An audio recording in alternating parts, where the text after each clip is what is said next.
Hey everyone, today is Thursday, the 3rd of September. Oh my gosh, it's 2020. This is Gap, episode 532. I'm Lawrie. Joab Gilroy is here. It's September. It's September. Yeah, that's insane. It's September, and the price of an Xbox Series X is... Still unknown. We still don't know. The price of a PlayStation 5 is... We still don't know, but we do know the price of a Nvidia Series 30 card. Yeah. I think at this stage... I'm going to talk about it now. Fuck it. I think at this stage, I'm thinking Xbox is going first with their price reveal. They have to. Because I feel like Sony can just hold out as long as they want at this stage, and they just don't have to do anything because it seems like the Xbox is coming out first anyway. So, like, eventually, they're going to have to talk about price. Do you reckon the Xbox is coming out before the PlayStation? Yeah, absolutely. Is that... Do we have a spreadsheet? Did we wind up spreadsheeting this shit? Or No, I think it's just... Was it more informal than that? The only formal thing we've got is on the same day that the Nvidia 3080 comes out, that's the same day that if fucking Tenet isn't out on streaming services, you have to eat a fucking bowl of Skittles spaghetti. I think the answer was sometime in September. You know, that was the answer. It's fucking recorded. It's fucking recorded. I don't remember. You'll have to go back and find it. I will. You definitely won't. will. You won't. Oh, I definitely won't. I definitely will. Someone who's listening to this, please help me. So I know we've got this in the news, but we've got some other news. Fuck it. Let's talk about this right now because this has been fucking like the PC console war is played out, right? The whole concept of it being a war, I think it's played out. Sure. I'm over it. There's no fucking battle. But there is still a race for eyeballs. There's no question. They are in competition. There's no question that there is a race for eyeballs. And I think the consoles fucked up by not announcing before Nvidia put fucking stuff out there. Right. I think if you can spend the price, the cost of roughly the cost of a new Xbox, a new PlayStation 5. Yeah. Right. If you can spend that on a 3070, and I think it's around that price, it's going to be around that price. No, hold on. You think the Xbox and PlayStation are going to be the same price as a 3070? That's what you're saying? Yeah, that's my guess. Yeah. Yeah. Okay. Yep. I think you're wrong, but sure. Am I too low or too high? I think you're too low. I think the Xbox and PlayStation are going to be much higher. Much higher? I think it's going to be around about the price we're thinking for a 3080. No fucking way. Yeah.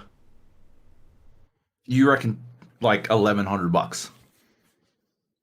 What? Well, I think the conversion is going to be a bit funny, but in terms of me thinking... The Nvidia conversion isn't even all that bad, right? Yeah. You take into account GST, there's only about a $50 bump. Right. Like, I don't know, man. I don't know. No consoles ever broke the $1,000 barrier. Yeah. I think it's going to be interesting in terms of how low they're going to go with it. Just because, like, are they willing to sort of take a hit and be like, we're just going to be losing money on console sales and we're just all about the games? They're definitely going to be losing money on console sales. That is flat out the case, like 100%. They've always done that. Every single launch of every console except for, I believe it was the Wii and maybe the Wii U in the last however fucking long, in the last like 3 decades, has been grossly underpriced, right, or below cost, or at least below retail cost. Yeah, like they're definitely going to do that, 100%. That said, I mean, based on what we know of the components, yeah, like I might be undercutting it, so that just makes my point stronger. The PlayStation released at $399 US. Yeah. The PlayStation 1. PlayStation 4. Well, the last PlayStation console launched at $399 US. So What's the 1070 in? the 1070 is 3070 in? $499. 3070 is $499. So yeah, Yeah, 3070 is $499. I think the next gen consoles are gonna be the 5 something. what's the series? What are the series? Sorry, the Xbox One X and the PlayStation 4 Pro. What did they launch at? I Oh, reckon that's maybe a that's bit of a, yeah. That one I don't know. because obviously we're thinking about the Um, full cost versions of these machines by hmm, default. yeah, let me try and find that. And both of them are doing a cheaper SKU, although the SKU, by the way, SKU, I don't know, fucking something unit, just means version.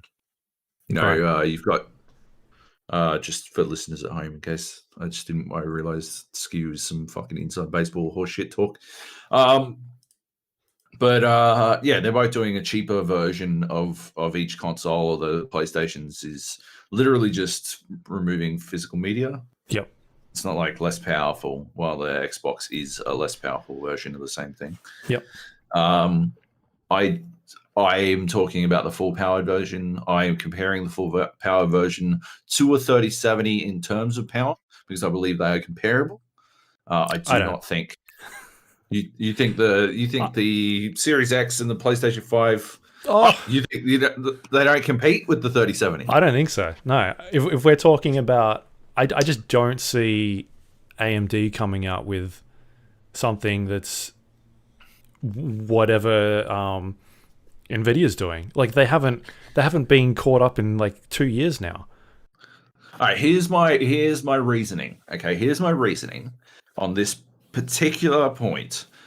What I'm thinking is something AMD must have something up their sleeves, right? Because that's the only reason the 30 series is priced the way it is. Nvidia could sell these cards at fucking any price. Yeah. The leap that they're boasting out of the 3070 is better than the card that is twice its price. Yeah. It's better than a 2080 Ti, right? The 3070, the budget version of the 30 series cards is better than the tip top version of the previous series. They could have sold this for any fucking price they wanted, and there is a reason. There has to be a reason that they came out and they launched the way they did. The other thing is, both of the consoles are boasting ray tracing. Right, but we haven't seen any of that. They're both boasting it as hardware ray tracing, and we don't know whether or not that is software ray tracing that is hardware supported, much like their the storage solution, right? The storage, so that's another. I'm gonna fucking blow. We'll just do all fucking news at this point.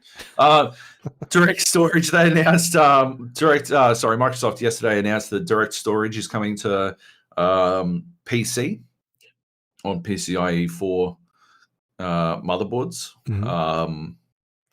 and that is the SSD hardware, like the data transfer system that the Xbox is using, essentially. Yeah. I mean, so that's the thing where you can plug in an external or internal, I guess, hard drive, connect it to it, and it'll use that as its like either primary or secondary. I'm not too sure what they're doing, but you can use it as a storage device to play games and upgrade. It's the like non-linear data streaming platform that the new Xbox is using, and probably the PlayStation is using, to be able to stream data faster than any console ever has before, and faster than any SSD on the market. Well, right?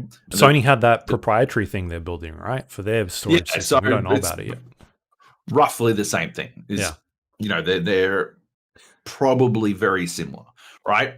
But Microsoft is enabling it for PC players who have the requisite hardware, which is actually, so I built a new PC. The parts will probably 70% of the parts will actually show up today. Right. None of it will be any good to me until the motherboard, which I think is probably going to come dead last. And B, the graphics card, which is definitely come dead last because it won't be out for another fucking 2 weeks. But and that's if you get it. Yeah, because they're not doing pre-orders apparently. I'll get it. Don't worry. I'll get it. Don't worry about me. Okay. So that stuff, right? That's the data streaming that's coming. That's the Xbox's big, like, fucking, hey, we've got this, right? But they're doing other stuff that, like, the way that the storage system, the storage transfer works on both the Xbox and the PlayStation is hardware supported as well. They've got chipsets inside to drive that streaming that I believe will be entirely software driven on PC, right? Because they're not making chips for this shit. So, right, software that is hardware supported is probably the better way to describe what is going on with the data streaming in these consoles. And I believe there's a decent chance that ray tracing is software driven but hardware supported in the new consoles as well. But there is still a chance that AMD have been hiding their ability to do full hardware supported ray tracing that we will eventually see. Though that will come out at some point. It's going to drop, right? And I believe that might be why Nvidia has priced the cards the way they have, because they're fucking scared, right? There's no question, right, that second generation ray tracing hardware will outdo first generation AMD's hardware ray tracing if they have that in the fucking in their pockets, right? But that doesn't mean that, like, coming out with it at a competitive price point wouldn't ruin Nvidia's fucking piss in their cornflakes. And so I think there's a chance that AMD is holding some cards that are significantly more powerful than we know about, right? I think there's a strong chance. And so I think there's also a strong chance that the consoles are better than we currently understand. I mean, we've got the stats and stuff. They are powerful. There's no question. I think, like, they're definitely capable of competing with a 3070. I agree that there's probably some room for discussion as to whether or not they're more powerful or less powerful. At the end of the day, the utility to only build for one or two versions of fucking console means that optimization wise, they'll always be able to get way more out of a console than they will out of a PC. But PCs can brute force this shit, right? Like, they just brute force it with sheer fucking overwhelming power, which is what the 3080 is, essentially. Anyway, my broader point is that the 3070 being priced the way it is at, let's say, around the same price as a new console, possibly less, but if it's less, this just reinforces my point.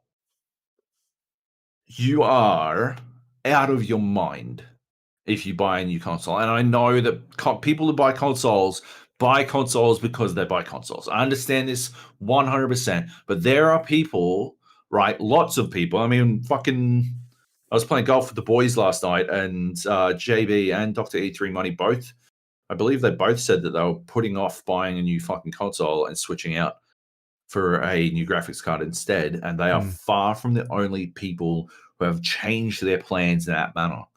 My brother-in-law has also, like, he's a PlayStation diehard, right? But he's like, no, I'm going to get a fucking new graphics card instead. He should probably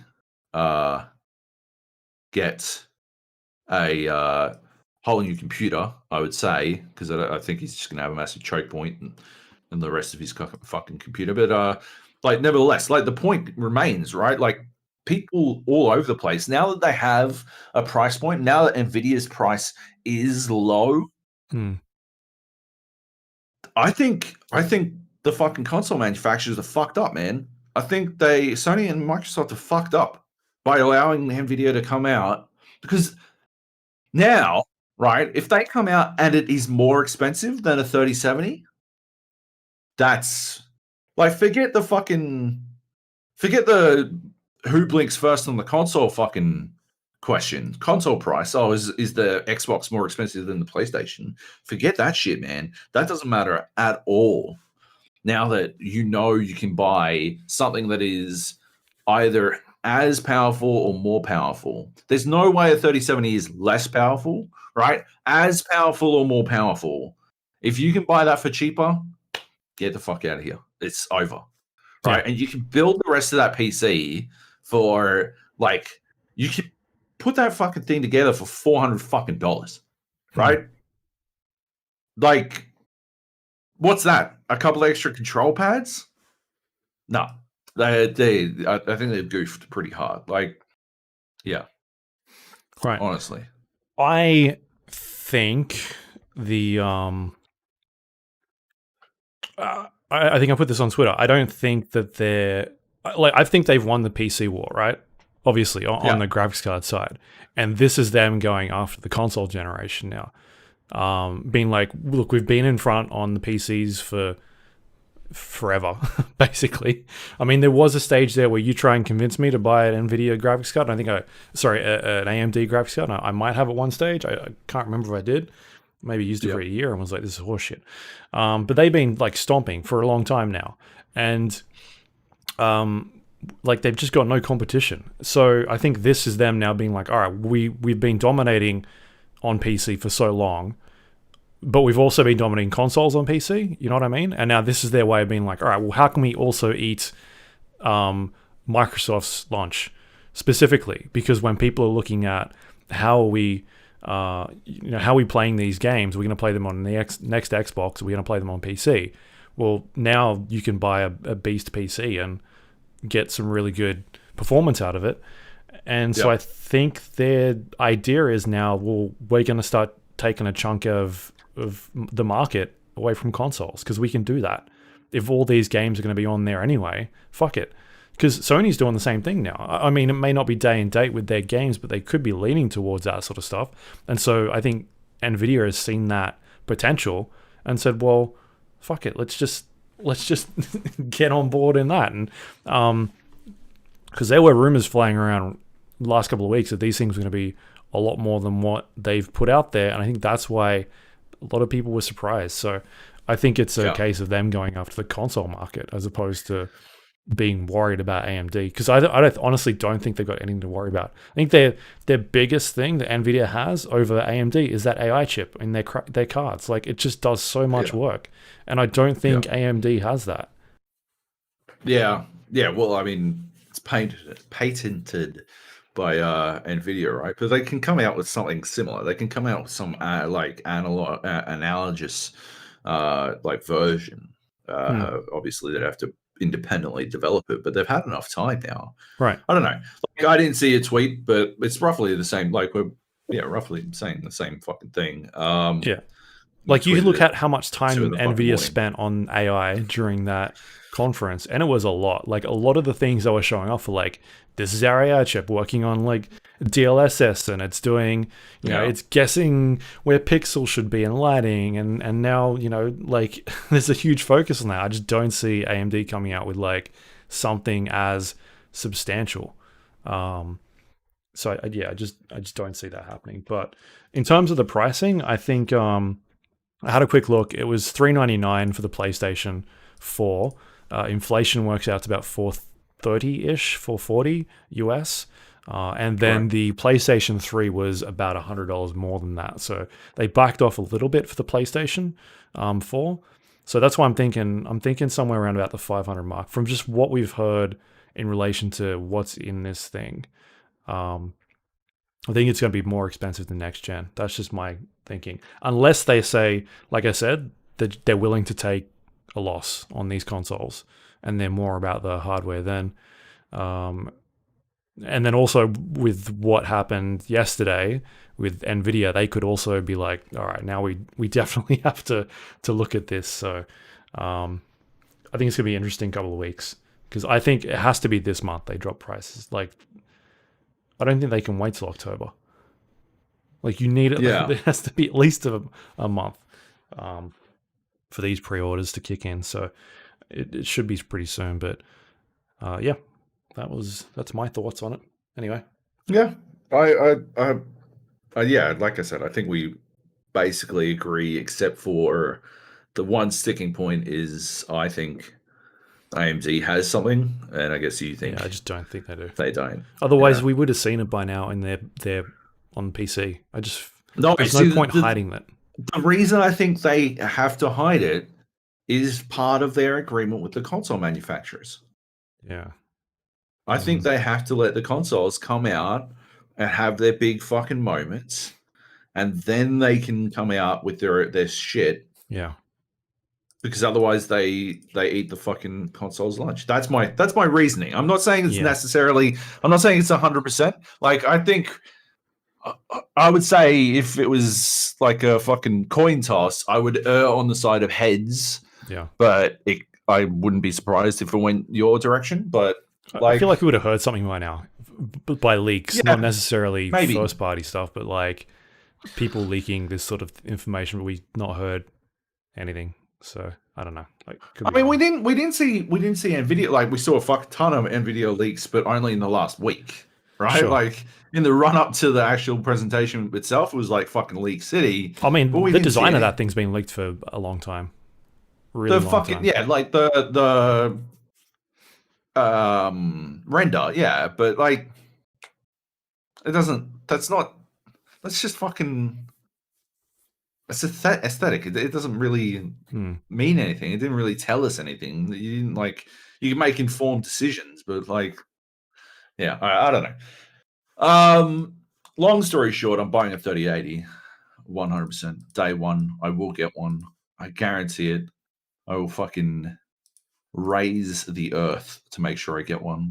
Yeah, I've signed up to fucking the mailing lists of every fucking major Aussie PC retailer to make sure that I find somewhere that has a pre-order so I can get it ASAP. I'm just going to go a Founders Edition. I've looked into it a lot.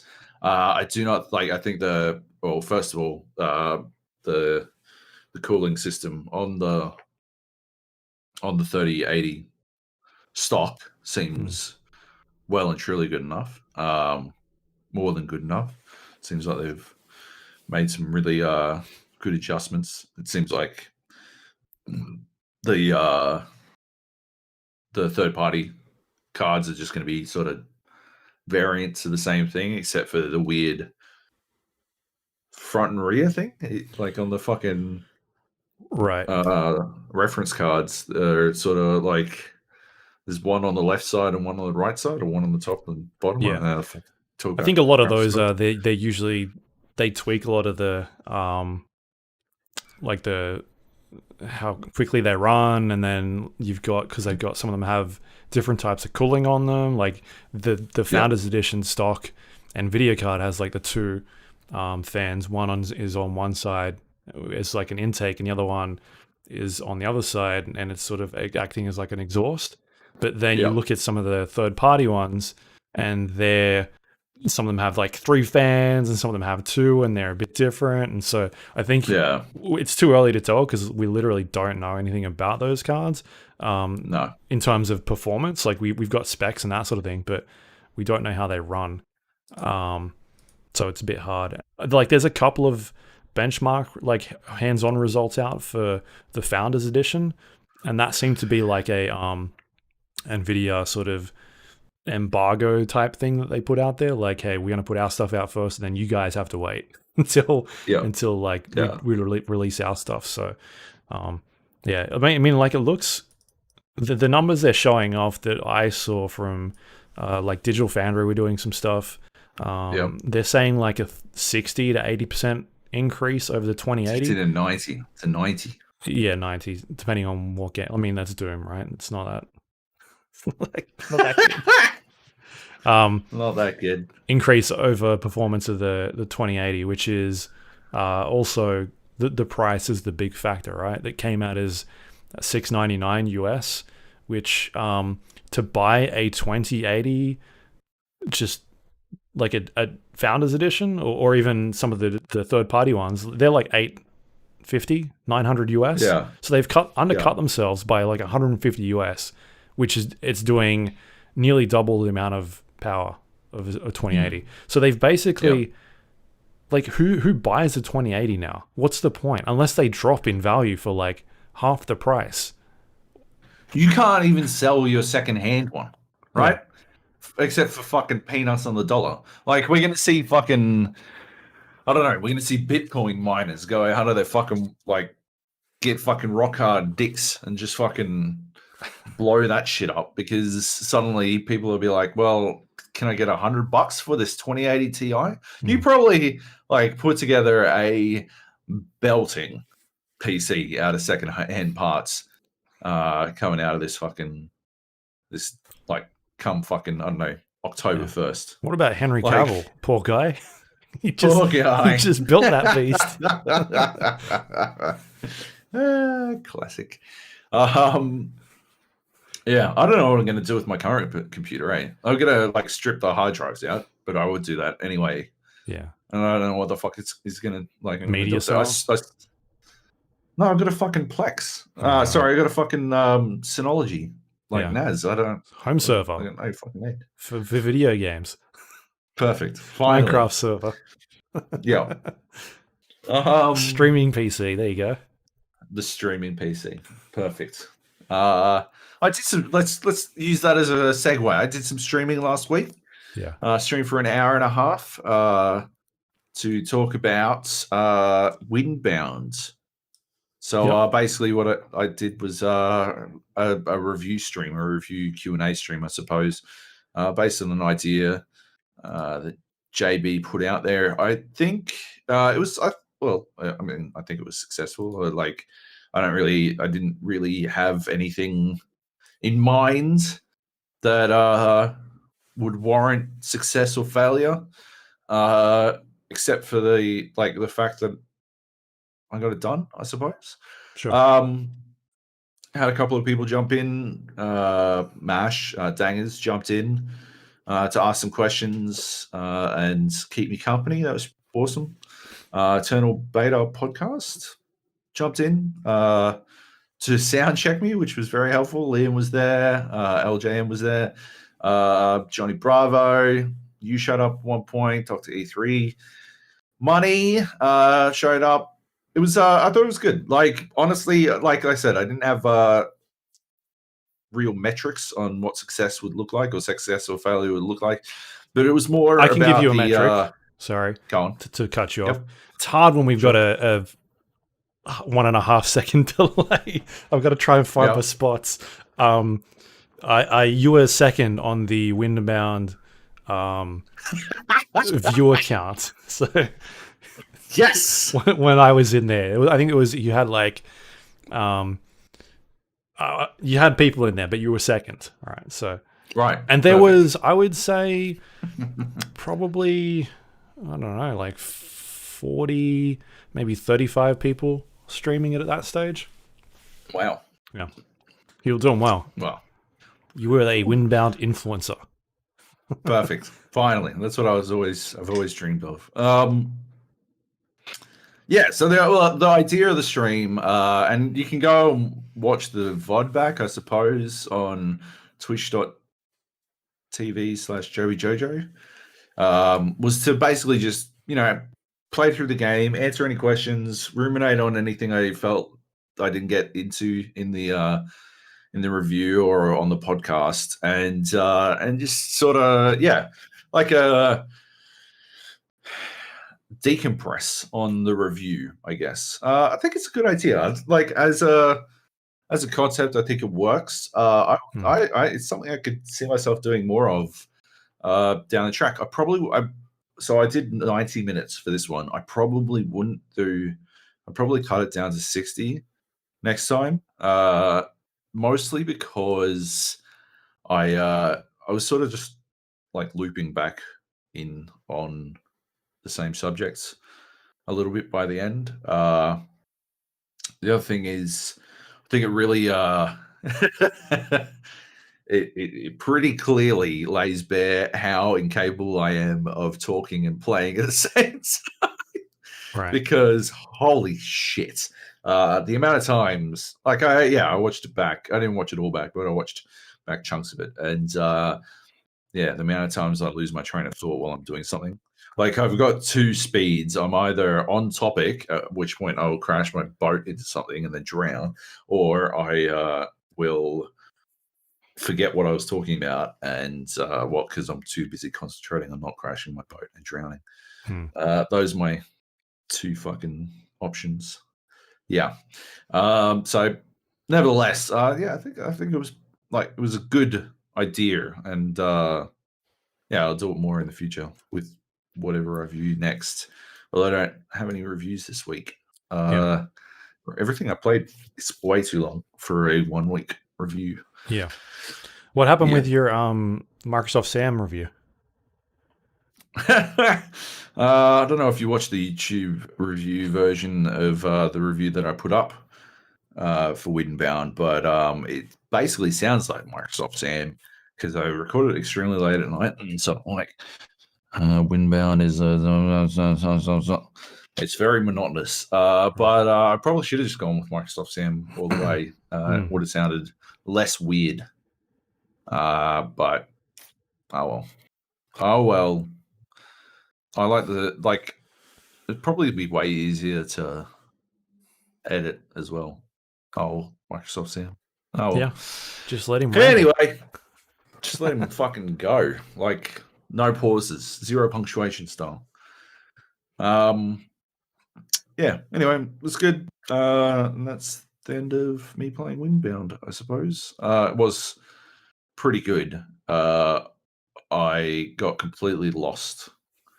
And I got murdered by a shark, which is something I thought couldn't happen, and I wrote about in my review. Although I'm very pleased to say that I covered my bases and said that I'm I believe that it can't happen the way that it did. I'm 90% sure that it can't happen. I was incorrect, but what can you do? I'll leave it up because I gotta wear my being wrong, right?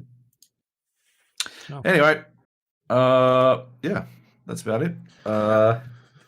So we didn't really talk about building a new PC at all, but I'm building a new PC Right. in general. We just sort of segued. So yeah, building a brand new PC for the 30 series cards, or to make sure that my current PC isn't just chock-a-block full of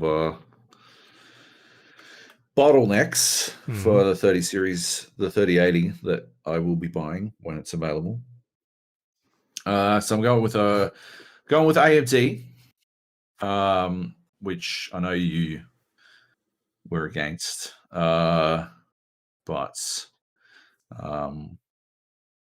yeah, PCIe 4 is only available on AMD motherboards at the moment. So yeah, I mean, as far as I know, you don't really need the PCI. Like, you don't even need PCI 3 at this stage. Except for DirectStorage, the brand new announced technology. So yeah, there's that. 32 gig of RAM, a AMD R7 3700X, and an MSI Tomahawk Mobo, an M2, 1 terabyte M2, a Lian Li case that I think might be here now, a MSI 850X, 850 watt PSU, and something I'm forgetting. Something I'm forgetting. Something important. Fans you got? Stock fans, baby. I'm going stock. I'm going a big dicket with stock. Like the fucking lunatic that I am. I think that's it. PSU, case, CPU, Mobo, RAM, primary hard drive. All my other hard drives just coming out of this computer at the moment. Yeah. That's it, right? Yeah. Not anything else. No. Graphics card. Sound When it's card? available. Fuck that shit. Fuck that shit. Software all the way, baby. Um, yeah, yeah. I'm excited. I'm excited for it. I think the most exciting thing will be that I have to reinstall Windows, so it'll be pretty interesting to see how that goes. I mean, it's generally Clean pretty house. simple these days. Yeah. You just grab your key and fucking off it goes. I think it takes a couple minutes. What I usually do is write down like the apps that I'm using that are on my drive that I like really need, and then I'll create a list, reinstall them. Yeah. All the games are generally pretty easy because Steam just dumps it back in there. The Windows ones are a bit funny. Like you might want to look up how to do that for like I don't know, what do you got installed, like Sea of Thieves or something? Oh yeah. But yeah, I think get unlimited Ubisoft data. is pretty good. Yeah, I just fucking download it. But what's that? There's that fucking program that downloads all your basic stuff right from the get-go. What was that called? I can't remember. No idea. VLC. My biggest worry is that no, it's like 9 something. I don't know. My biggest worry is that I'm gonna have to somehow remember my last password, my master password. That's gonna be a fucking problem. And B, make sure I like deauthorize, like undo like two-party authentication on fucking Uplay, Steam, and all that shit, so that when I try to fucking, or maybe not Steam, I think Steam will be fine, but Uplay, I definitely need to do it, because otherwise you got to do like a full recovery. But that shouldn't matter, because it'll just email you, right? The authentication code? No, it is Google authentication. Or maybe I only need to do that when I change phones. I don't know. Yeah, I've definitely been dicked about I don't know before. what you're talking about. What I'm saying is I'm gonna have to fucking make sure that I have passwords for everything. LastPass is probably the most important one. Because I have no idea what the fuck that is. It's gonna be not surprising. Fun adventure trying to work out which of my passwords. You know, because I got good passwords. You need a password manager for LastPass. That's what it is. That's what I need. I'll get one pass or some shit for LastPass. What do you do? Like, you provide LastPass passwords. Yeah. Oh my god. Yep. Anyway. Yeah. I'm excited. I'm very excited to build a new PC. I'm not excited about the building part, but I'm excited to play on a brand new PC. Are you gonna do a Henry Cavill video with a tank top on and fuck yeah, some slow music, some Barry White? I don't know. 100%. That's genius.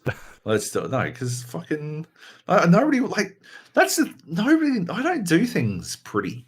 It'll be me sitting with fucking plumber's crack out the fucking wazoo on the carpet, like cramming my fucking hand into a fucking case and then bringing it back out, and all my knuckles are bloodied because I've dragged it up along the fucking metal siding or some shit. And we're like, oh god, and there'll be blood everywhere, and dust everywhere down the back, and oh my god, I'm like, people will watch me like pick it up and like shake the fucking PC again, and they're like, "Hey, do that, Joab! It's Joab!" But that's the way I've always done it, so I don't give a fuck. Yeah, nice, gold.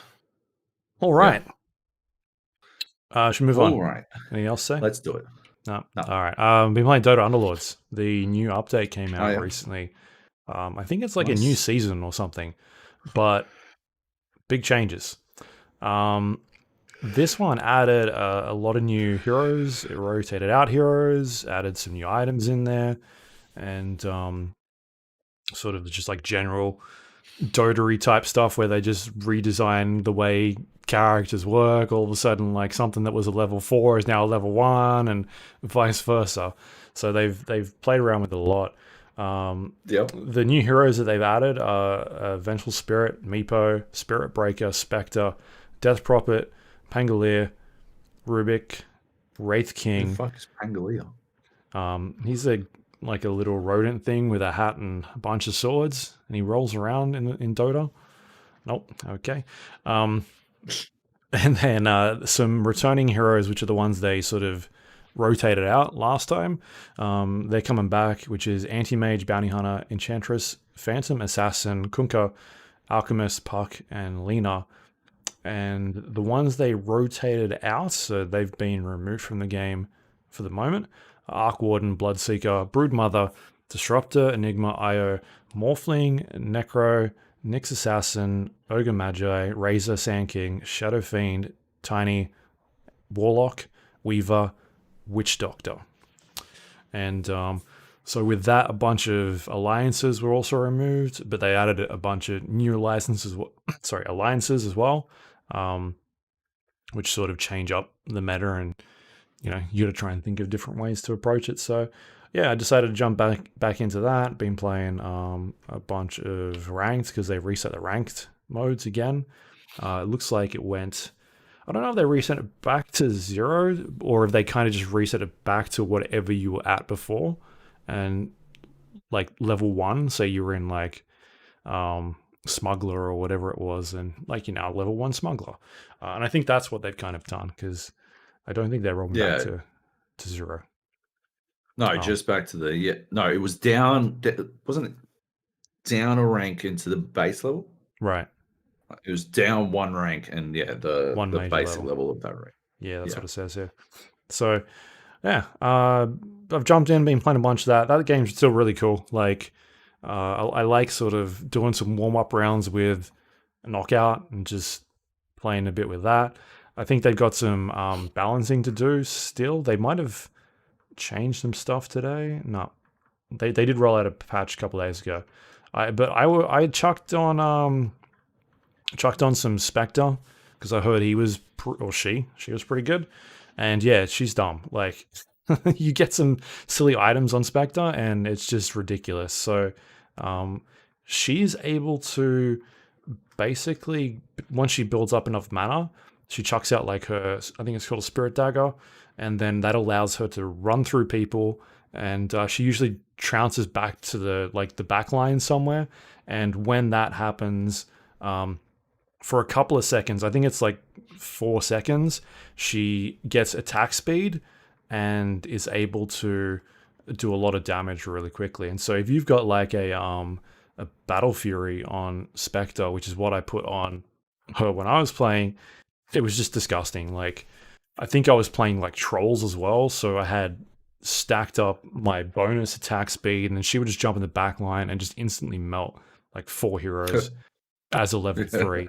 And it was disgusting. So I feel like that went pretty well, and they might be changing her a little bit. But otherwise, like, nothing really jumped out to me as much of like, this character seems a bit stupid, because that was the one that I saw a bunch popping up over and over again that it seems like people are using quite a bit. So they might change that one. But yeah, it's really cool that they're still like updating that quite a lot, that game. And I like the idea of rotating out heroes and chucking in new ones and sort of like disrupting the meta to allow people to try new things and figure out like what works and what doesn't.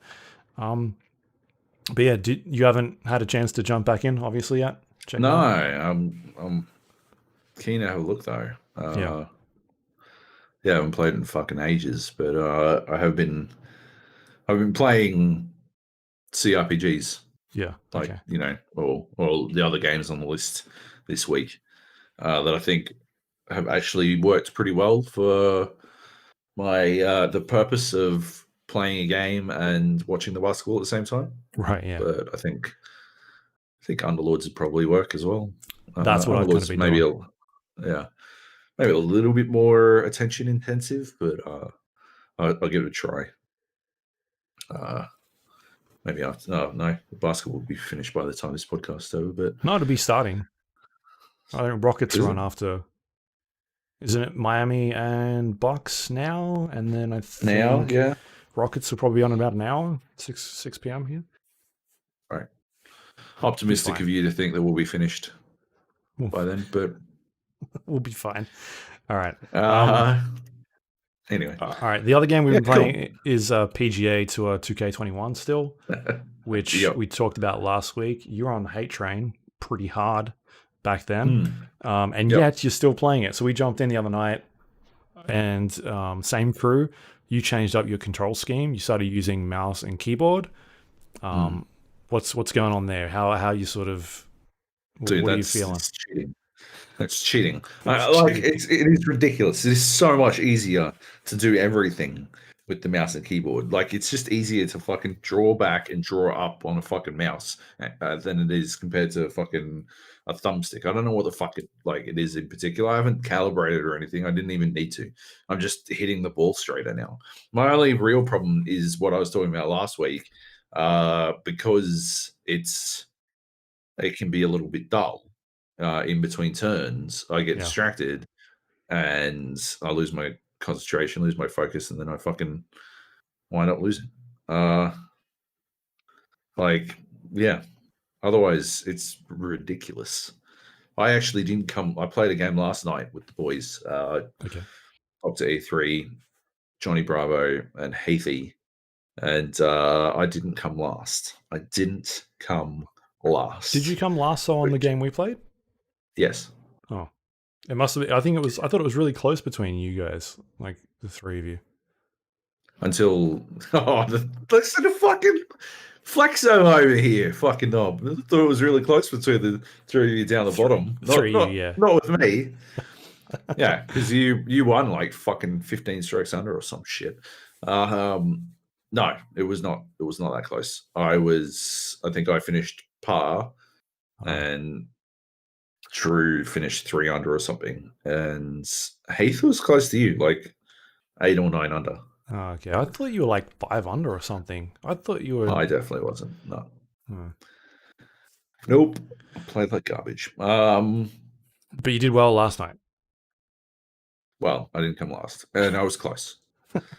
Like a few hit putts, and I actually probably could have won, but I'm still shit at putting. Like it's like the problem that I was talking about still happens, right? Like I still get distracted, and lose my focus, and then I'll fuck up something, a putt or something. I don't know, man. I've been talking about this quite a bit. I do not think I use the putt preview. It feels like the putt preview is like some sort of fucking genie's bargain or some shit, some sort of fucking monkey paw shit, where it's like, tell me where this putt is going to go, and then it's like, it'll be like draws a line and it just barely misses the fucking thing, and you're like, oh, okay, so I adjust to the right a little bit, and then I hit the fucking ball, and it goes on that exact line, even though I adjusted, and it should have fucking gone in a different direction. It still hits that. It's like, but I told you where the putt will go after you adjusted it, and you're like, what the fuck is this? Like, you can't fucking ultra predict the fuck out of me. What the fuck? You can't. This is not on. I'm not a fan of this. Anyway, it upsets me. All I'm hearing is you're bad at putting. But if we do someone can teach me how to chip the ball. I'll teach them how to putt, because I can putt pretty well. It's the chipping that I have just no clue. It's really I'm great bad. at chipping. I'm fucking sick at chipping. No, I like, ultimately, I still don't like the game, right? Right. 100%. I do not like PGA Tour. I enjoy hanging out with chums. Yeah. And if I have to play a golf game that I don't love to do that, then I'll do it. But I'd prefer to play something that I enjoy. It's just not really on the cards. I mean, maybe I can convince everyone to switch over to fucking Underlords. Like, we could, like, if there were 5 of us, if you were there, you wouldn't even be able to play. You know, like, I understand that golf is, you know, theoretically a 4-person. Like, it's a video game. You aren't bound by the fucking, like, the same rules, right? Like, we're playing on a fucking mountain where each hole, we're playing on this one, the course yesterday. Each hole was basically like on a different cliff. It was fucking insane. If I hadn't actually, I got fucking deep dicked at one point by a bad bounce that bounced me off a fucking mountain. If I hadn't done that, I would have won, actually, when I think about it, which is upsetting. Although Drew, also got an out of bounds. So how many balls did you hit off the mountain? I only got one out of bounds. Okay. But yeah, Yeah, like if we can have a golf course that is on mountaintops or some shit, then we can have more than 4 people. But for whatever reason, they limit it to 4, and that's what it is. Like that's the end of it.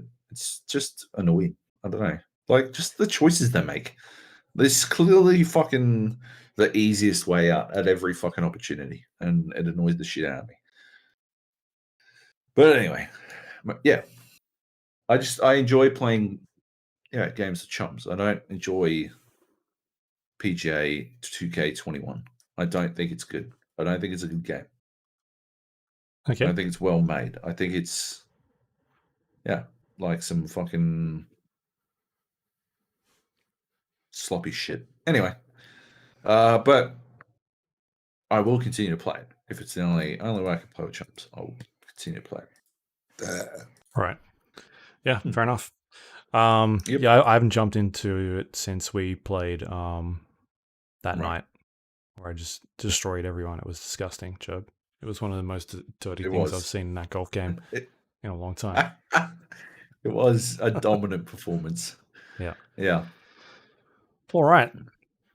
Moving on. I had a chance to play Tell Me Why, the new game from Dota Underlords, who previously released a game called Life is Strange, which did pretty well. They're generally like adventure games where you're playing as characters and making decisions, and those decisions sort of affect the story in slight ways. Sort of a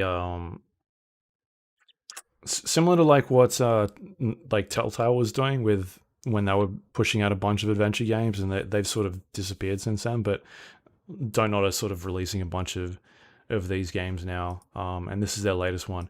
It's a little bit shorter than like Life is Strange. So this one, as far as I'm aware, it's only 3 episodes, I think.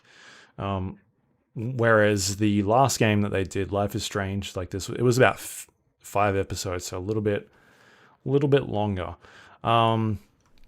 This basically tells the story of 2 characters who have returned back to like their childhood home after being separated for a number of years.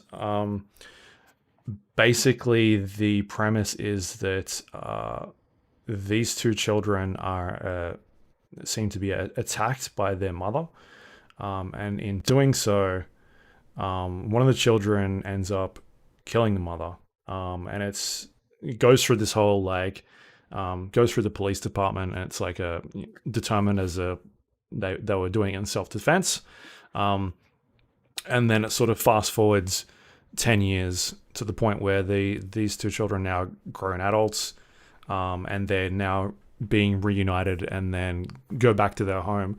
And in doing so, the 2 characters are Allison and Tyler, and they have this like weird connection to each other because they're twins, where they're able to like communicate telepathically to one another without talking. That's how twins work. Yep. And no, we're fucking magic. I'm just like, hang on, I'm just going to talk to my brother real quick. Yeah. He said that's fucking bullshit. He said that's bullshit. That sounds like something a twin would say. Yeah. So yeah, they can basically. It's something that apparently they've always sort of been able to do, but people sort of written it off as they were making up stories and that sort of stuff. And so when they do get back to this home that they used to live in, because they're trying to look at selling this old place that's sort of been abandoned for a long time, they then discover that they might have other weird abilities. And one of them is being able to sort of recall their childhood memories and sort of view them as like visions, and they both can actually see them while this is happening. And that's how the game sort of ties into the puzzle elements of it, like discovering where they left a key to open a door when they were kids, that type of thing. And then on top of that, also unlocking extra ways to communicate with, like extra dialogue options with people, being like, hey, remember this conversation on this day, like what kind of happened, and you're able to trigger those memories and like remind someone about something that happened, or maybe you were able to um, see an event that happened between two characters, but also you get two different perspectives of it because Allison's seeing it one way and Tyler is recalling it another way, and then trying to determine like what was actually the right thing that happened. So there's a bit of choice in there as well. But the basic premise is that like they return back to this abandoned house where they used to live, and they start uncovering things that maybe something was not right with the mother, or was she actually trying to kill these two kids, or there's something else kind of go on, and that's kind of what the story is all about. In terms of like, I think it's really slow. I don't know if I'm liking it at this stage. I feel like it's dragging on. Like I'm not getting a lot out of the story in terms of its mystery. It seems pretty standard at this point, like in terms of where it went for the cliffhanger of the first chapter. It kind of ended on this note, and I was like, all right, well, it's not like that wasn't expected. Like I kind of saw that coming type thing, but they try and pass it off as, oh, look at this thing that happened. Now we'll leave you hanging for the next one. And so it's not really attaching to me too well. It's kind of gone to the point where I feel like I'll play one more, and if it's still not engaging enough for me, then I might be out, because it's heavily story based. There's not really a lot else going on in terms of like the puzzle elements. It's pretty much just the whole walking around, finding these like ghost-like entities throughout the world, hitting the remember button, and then watching these little scenarios play out, and then sort of progressing the story forward a little bit.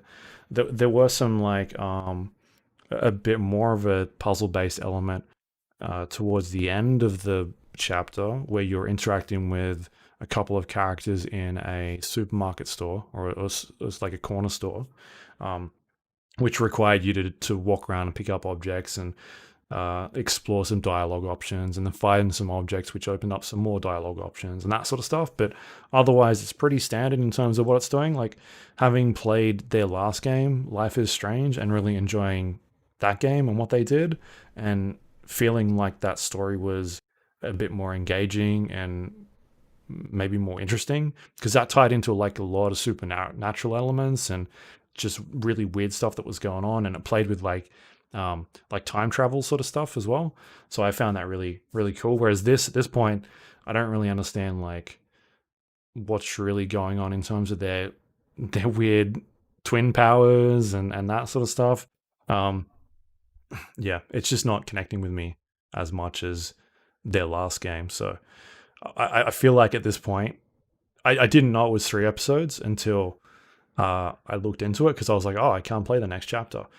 And if it was going to be longer than that, I was going to give it like one more and then see if it did anything. And if it didn't, I wouldn't play the 5.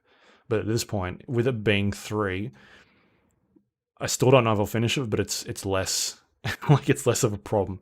Like it's not that much of a. Feels less unlikely. Yeah, it's like watching a TV show, right? You give it a couple of episodes, and if it's not really getting you, then I'm not going to watch the next 10, 12 episodes. But if it's like a BBC style 6-episode season or some shit, you're like, we'll finish it on. Yeah, but it's not a BBC thing where it's they're not 40-minute 1-hour episodes. They're like they're like 3 hours, like 3 or 4 hours episodes. So it's still putting in a decent amount of time.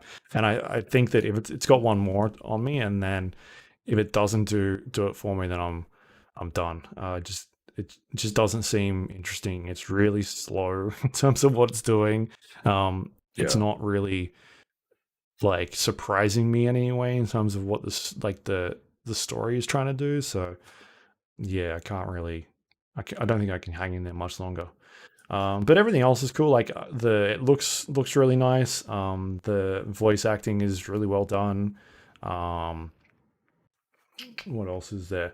Yeah, I think that's probably about it in terms of like the overall game. But I can see it relating to people a lot more than me. Obviously, I think the big focus of this game is you're one of the characters is transgendered, and so it explores that quite a bit in terms of like this character talking to other characters and like their behavior and the way that they're interacting with each other and issues that sort of transpire between that. So I can see it absolutely resonating with some people more than myself. Like, Yeah. but for me, like the actual overall story, like what it's trying to do with the twins and discovering what's, you know, the mother's intentions were, it's just not really, it's not surprising to me. It's just kind of low, very one note. So yeah, Right. hopefully it picks up. Hopefully it's just like a slow start and it'll ramp up in the second episode. But at this point, I'm pretty down on it. So I think the next one comes out on Friday, which is something I really like about it actually.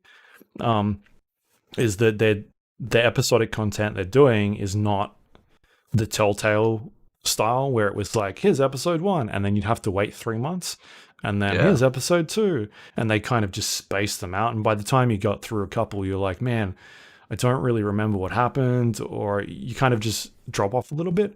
Whereas this episodic format of we're doing one a week, which I think that's a lot cooler.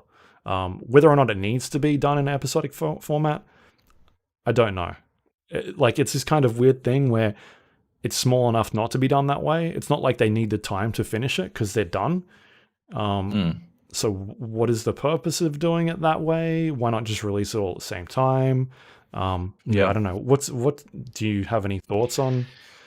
I wonder if they do it like that to like, because even TV shifted away from that, right? No, that's what I was about to say, right? TV is shifting back towards it. To make it like Mandalorian. Or The Boys, right? We get the first 3 episodes of The Boys this week. Okay, yeah. And then the rest of the season is dripped and dragged out over the course of whatever the fuck. And the alternative is like make the same mistake that I did with Umbrella Academy season 2, where I watch all of it in a single weekend. And now I've got fucking 4.5 years to wait, or fucking Rick and Morty or some shit. And you're like, well, cool. Can't wait to see the next fucking season sometime in the future if the world still exists. Whereas, if you do the drips and drabs, I think it lingers with people for a little while longer. I think it might make sense if you are going to do episodes. I think it makes a little bit of sense. I mean, I'm pretty traditionally against the episode style for games. In general, I will wait until an entire game is out before I get any episodes at all.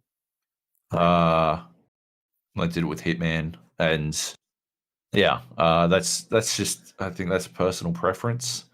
But being that it's much tighter, much shorter time, I think like at least like you said, it's a better system than what Telltale were doing. Like at least it's a short amount of time.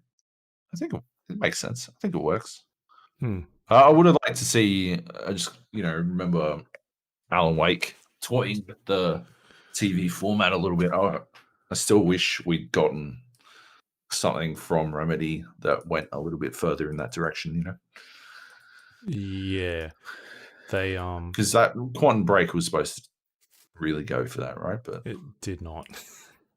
I mean, it got to the point where you'd watch a 20-30 minute video at the end of your chapter that kind of broke it up a little bit, but it wasn't like a you can play chapter 1 this week and the next week the next one's out type thing. So I mean, they tried something different. It's just strange having like this game is done and they're like releasing it on an episodic format when I don't think it needs to be. Like it's not a cultural like it doesn't have that. It's not a Star Wars or a Marvel. Like it's not this big blockbuster name that people are talking about. It's like this small. But maybe it keeps it. Maybe it's a way for it to stay in the public eye for a little bit longer. Yeah, than it might. Yeah, I get that. Anyway, I'll probably talk about it more next week when I play the second chapter because I did get to the end of that playthrough and then was like, oh, okay, it's not actually out yet. The next one, and so I do want to play it. I just you know, I may not end up finishing it if it just doesn't pull me in. So we'll see. Yeah. Anyway, a little bit disappointing considering I really like that their first game that they did, Life is Strange. I thought it was really good. I didn't play the one after that. Maybe I need to check that out. I think that was a little bit smaller, like a Life is Strange 2. Oh no, it wasn't. Right. It wasn't smaller. Okay, maybe I should check that out. All right, because I think that is out on Game Pass as well. This game is also out on Game Pass. If you've got Game Pass, again, Joab and I talk about it all the time. If you don't have it, get it. It's really good. There's a bunch of games on here that we're talking about today that are on Game Pass. Like today, it's like three of pretty them. Game Pass centric. Yeah, and these are all brand new games. So Game Pass is very good. Anyway, what else do we have here? You got a couple of games. While you were talking, you reminded me that I played a couple of board games over the weekend. So I figured I'd chuck them. The first one is Detective Society. This I kickstarted this a while ago. My wife. My wife. So we've been talking about playing detective board games for a little bit. You've got Detective, the board game, and I've got Chronicles of Crime. We've been talking about playing those kinds of games. I found this one on Kickstarter. It's a little bit different. It is more of an ARG than it is a board game. So they send you a package, and you are like, you play the role of a detective. And they send you a package, and you have to determine. In this one, you have to determine the likely whereabouts of a person, and this diplomat, his daughter's gone missing. You have to find his daughter, and you have to find where she is. And to do it, I mean, they do all this stuff to, like, before you can even get to the first case, you've got to solve all these other puzzles, and it's sort of like, it's like an ARG. It's like an escape room in a box, basically. Like, you're not going around your room or anything, but you open this box, and you take all the stuff out, and you open envelope X, envelope Y, and envelope Z, and X has one puzzle in it. You've got to work out the route that a secret agent took on the train system of London. And all you know is that he did this and this and this one other thing. And once you've done all that, you can work out it will, like, sort of result in you having access to a number. And then the next one you have to work out is the exact schematics of a bomb that someone put together. And you've got these cards, and you've got to put the cards, or like, there's like fucking 30 cards. And it's basically you like lay out 5 cards, and the 5 cards result in the schematic of the bomb. But you've got to pick which cards go where and stuff, using information that you know. And then Zed, what was Zed? I remember Zed was like spectacularly simple after those two. Like, the first two, the train route was like some fucking crazy shit. And then the bomb one was like cracking out a calculator and doing all this other fucking shit. And then the third one was, I think we like solved it in fucking second. We're like, oh, it's this. Right. But whatever that one is, right? I'm trying to keep it vague anyway, because I don't want to spoil it. Yeah. But once you've got all those, like, the answer to each results in you acquiring a number somehow. And then you got to combine those numbers in a particular way that allows you to unlock a padlock. And then that padlock allows you to unlock the case that gives you the information you need to solve the missing persons case. And at the same time, you're going on, like, You've got like you're going on the internet and you've got to solve like puzzles on like websites to get passwords, and you got to find this chick's like you got to work out this chick's fucking bank password and get into a bank account to work out like where she's been, and then you send emails, you like call a phone number and leave a voice message. I don't know if it gets more than that, but that's pretty fucking weird to me. It's an international phone call, which I don't super appreciate, but it is what it is. Like it's just fucking crazy to me, man. Like, yeah, it's quite involved, and there's some really good puzzle solving in it. And this is like episode 1 of 6 that I got. Like, I'm back the full thing on Kickstarter. But we had a lot of fun, like trying to work it out, and I think it works really well. Like like the fucking build quality of it is fucking high as fuck. Like really good. Like comes on this really good card back stuff. Like each piece of paper, like each note is like feels really firm, and like the cards that you make the bomb out of all feel really good, and like just has a really high production value. And yeah, like I think the puzzles look harder than they are. Like when you work out what you need to do, when you like it's I felt like we may have overcomplicated things a little bit. Like we may have overthought things a little. We may have like gone a couple of steps too far in trying to work stuff out and made things a little bit harder on ourselves. When I think about the solutions to the puzzles, we haven't finished the first case yet because it got to like fucking. We started at like 6 and it got to like fucking 10 o'clock, and we had to leave a voicemail mail, and I'm like, all right, well, we might put a pause on it there. But yeah, like I feel like when I look back at the answers, the solutions to the puzzles, we definitely could have solved them quicker if we hadn't been like, oh, I just want to rule out this thing. Oh, and I'm just gonna like, let's just make sure it's not. This isn't a possibility, and let's just go like, we're gonna map of London, and we're like, let's just make sure it's not. And yeah, all this kind of shit. So did you get a phone call back? No. But right. I don't think it's you get emails back, like you get emailed and stuff. I think it does it that way as opposed to. I'm pretty sure it's automated. Yeah, like it's an automated system, and it just looks to see if you've got the right word in the email and stuff. Right. It's not a guy sitting there like waiting for people to call. Yeah, exactly.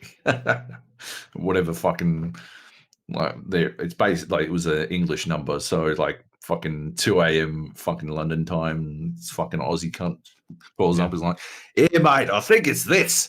And he's like, "What the fuck?"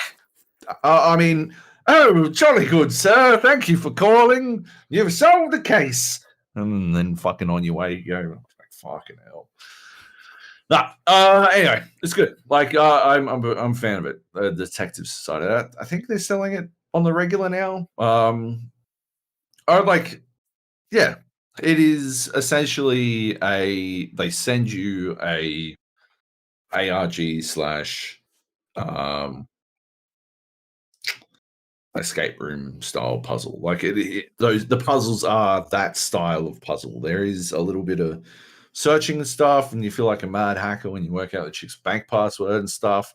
But yeah, like by and large, it's using what's available to you to work out the puzzles at hand, which is cool. I like puzzle solving. Looks like they're doing on their website, you can sign up and they send you a new episode every month, or you can sign up for the one episode. And it looks like it's season 1, I think, or maybe not. Maybe there's more than one season. I don't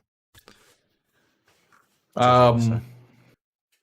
Yeah, it's currently season 1. I believe they send you one every month, or if it takes you more than a month, they'll send you like the second season after you've finished. I think you can opt to have it done that way. Sure. But yeah, it's cool. It's very good. How the other game? That's a lot. Okay. Oh, I backed it, so it was probably cheaper Yeah. than it is now on the. That's usually the way it goes. I don't know how much it costs now, but yeah. I almost definitely got it cheaper than what it was. Right. It's close to 200 USD at this stage. 200. I think I spent after postage. I think I spent about 220 AUD. Yeah. For 6 seasons, like the whole thing. But yeah. Anyway, Cool. it's a board game. I mean, yeah, I regularly spend $200 on a board game. One I didn't spend $200. One I spent only $100 on is called Forgotten Waters, which is a crossroads game. That's what it calls itself. It's called Forgotten Waters, a crossroads game. I don't know why, but yeah, it's a pirate game for 3 to 7 players. Although there is a solo variant and a duo variant. They're different rules, and it's not like the official version of the game. But you can play. It's generally a 3 to 7 player game. We were playing with 4 people. If you're playing with 4 people, like it's a pirate game. You sail a pirate ship. If you play with 7 players, every single person has a role. If you play with less, someone has to pick up those extra roles. Some of the roles are more involved, some are less involved, so it's easy to double up.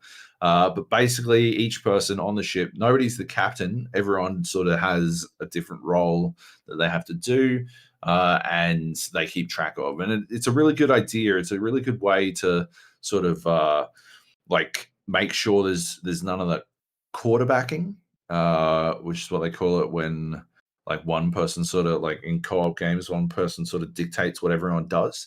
I find that the group that I play with doesn't really have a problem with it. Like we're generally pretty cool about not being dicks and all discussing stuff and talking through shit in a pretty democratic way. But there's definitely significantly less of that. Like there's not even the chance of it in Forgotten Waters because it all comes down to like the roles, and there's this like infamy track that tracks like how infamous you are. And the more infamous you are, the more notoriety you have, the more say you wind up having in the going ons of your pirate ship as well. And basically, you start out at port. You can explore the port, and then you roll away and you set sail on adventure. And it's got like these scenarios that you play before you even begin. Like you lay out the map, and the map is like the same every time. It's this square piece of cardboard, but the layout on it changes. You've got these tiles that you put down, these like I don't know, fucking 50-cent piece sized tiles, and each one has a different icon on it, and those icons represent different things on the map. And so that in itself allows you to sort of change what the map does each time. Like in the first scenario, there's like the edge of the world covered by clouds over on the west, and some mountains and an island, and the island is ostensibly your target. There's a ship out to the east, and so you want to avoid the ship out to the east, and so you sail west. And the next scenario might have an island in the center and a bunch of cliffs around it, so that you have to go all the way down to the south or something like that. And it's very easy, like very modular, and each scenario is different, and all of the scenarios like it's app supported. It tells you what to do based on the app. Like each thing you do is basically defined by the map, and you've got a book, you've got the app, you've got the map. It's good. It's good rhyming. And each new turn, you move your ship. If you successfully moved in the last turn, you move your ship. You put the number of the tile that you're on, like that your ship moved onto, into the app. press play, and the narrator reads out what happened, which is very cool because usually I have to fucking read everything, but this time I didn't. And then tells you that will tell you what's happening. It'll be like whoever the gunner on your ship now has to do this, and they might like they either have to make a choice. If like it might be like, oh, they have to make a choice to save the shipmates or jump overboard, and depending on what choice they make, has like grave ramifications for the rest of the way the game plays out. And but it's individual, right? It's specifically the gunner, and like it changes all the time, and like everyone generally has an opportunity. You know, whoever has the highest infamy makes this decision. Whoever is the captain's first mate makes this one. Lowest infamy. Whoever has this or this, the most treasure, the least treasure, all these kinds of different things. And so you wind up in this situation where like individuals are constantly making decisions, and it changes the way that the game plays out. And yeah, like each time you do it, like you go on the book, and that decides, like that changes more decisions. And yeah, it's very fucking cool. I think it might, like, I don't know if we don't know enough. I don't know if we are maybe a little bit too new at it, or if it's too difficult or what. I don't know. There's something in it. Right, I really fucking like this game. I've been having tons of fun with it. I reckon it's really fucking well designed, but there's something niggling at the back of my fucking mind about how it plays out. I can't work it out. Either we're supposed to be playing it more competitively than we are, and that's a very fucking strong chance, because in general we will play very cooperatively. Even because this is the group that I played Betrayal Legacy with, and in general we played that extremely cooperatively until the traitor was revealed in Betrayal, and then whoever was the traitor would go all out to fuck everyone else. Like, because I think, yeah, the good thing about the group that we're playing with, like we all sort of take the concept of the board game. You have to play to the spirit of the board game, or else it will fail. You know, I think we might not be we might be being less competitive than we're supposed to. There's a chance of that because there's you get a lot of treasure cards that allow you to steal treasure from other people, and we've been finding ourselves in situations where we're like super low on resources. And if I look at the treasure that we've got, it feels like something we could quickly resolve by stealing something like all of someone's treasure and then converting that into the resources for the boat. But it would feel like a dick move. It would feel anti-cooperative. It would feel quite competitive, but it would wind up being actually quite cooperative. So that there might be something in that, like our overly cooperative mindset might be throwing us out, or the game is a lot harder than I bargained for. That might be the case. It might be like just a fucking rough game. I don't know if it's by the same people. I didn't look this up, but it's definitely by the same publisher as Dead of Winter. And that was a very fucking tough game where people were generally you were generally going to lose. But you're going to have a lot of fun trying to get through it. Dead of Winter is a game that would have been fucking is a lot of fun, and would have been even more fun if it was app supported, like Forgotten Waters is. Anyway, it was, I think it was $90. I bought it for $90. I've been waiting to play it for fucking ages. I'm stoked I got to. It is fucking awesome. It works so well. The best part is they've got a kid, he's like fucking 3 or 4 months or something. I don't fucking know how old children are. If they're like this big, I don't know, 3 or 4 months. Anyway, he was getting a bit grumpy and tired, so they had to stop. So we didn't get to finish our first scenario. And the game has a save system built into it. and it's super easy to fucking do, like crazy easy. Like it's like they thought of everything way ahead of time. And so, like, you cross out something, like it's got like a piece of paper. It says save your game. And you cross out some of the squares on the map, cross out some of the tiles that you used, jot down the treasure people have, and that's it. You're done. Which is fucking rad. Like, Or really you can fucking just not smart. have kids. Just don't have kids. Yeah, I agree. That's what I thought. But sadly, yeah, they blew that one. Yeah. Anyway, overall, Forgotten Waters, very cool. Nice. Yeah. And let's go from there to Crusader Kings III. Okay. Which is brand new, out this week, available on Xbox Game Pass. Yep. And it is a sequel to Crusader Kings 2. I've been playing this despite the fact that it is ostensibly not available in Australia for some reason. I don't know why. It just isn't, apparently. But it is still available on the Game Pass because the Game Pass fucking rules.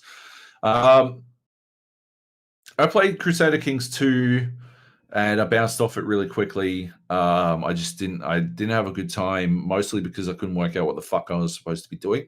Didn't really have a good onboarding process. This tutorialization was for shit. And I wrote about this on Twitter. I was thinking about this a lot. My biggest problem with like the idea of Crusader Kings 3, because it's been getting fucking super high fucking reviews, right? But the people you get to review a game like Crusader Kings are people who like Crusader Kings, right? And the problem with Crusader Kings, or Crusader Kings 2, the reason that people bounce off it is because it is so fucking unfriendly to new players, right? And I don't think that you can ask a person who has, the fucking 30,000 hours that you need to have become familiar with and fallen in love with Crusader Kings 2.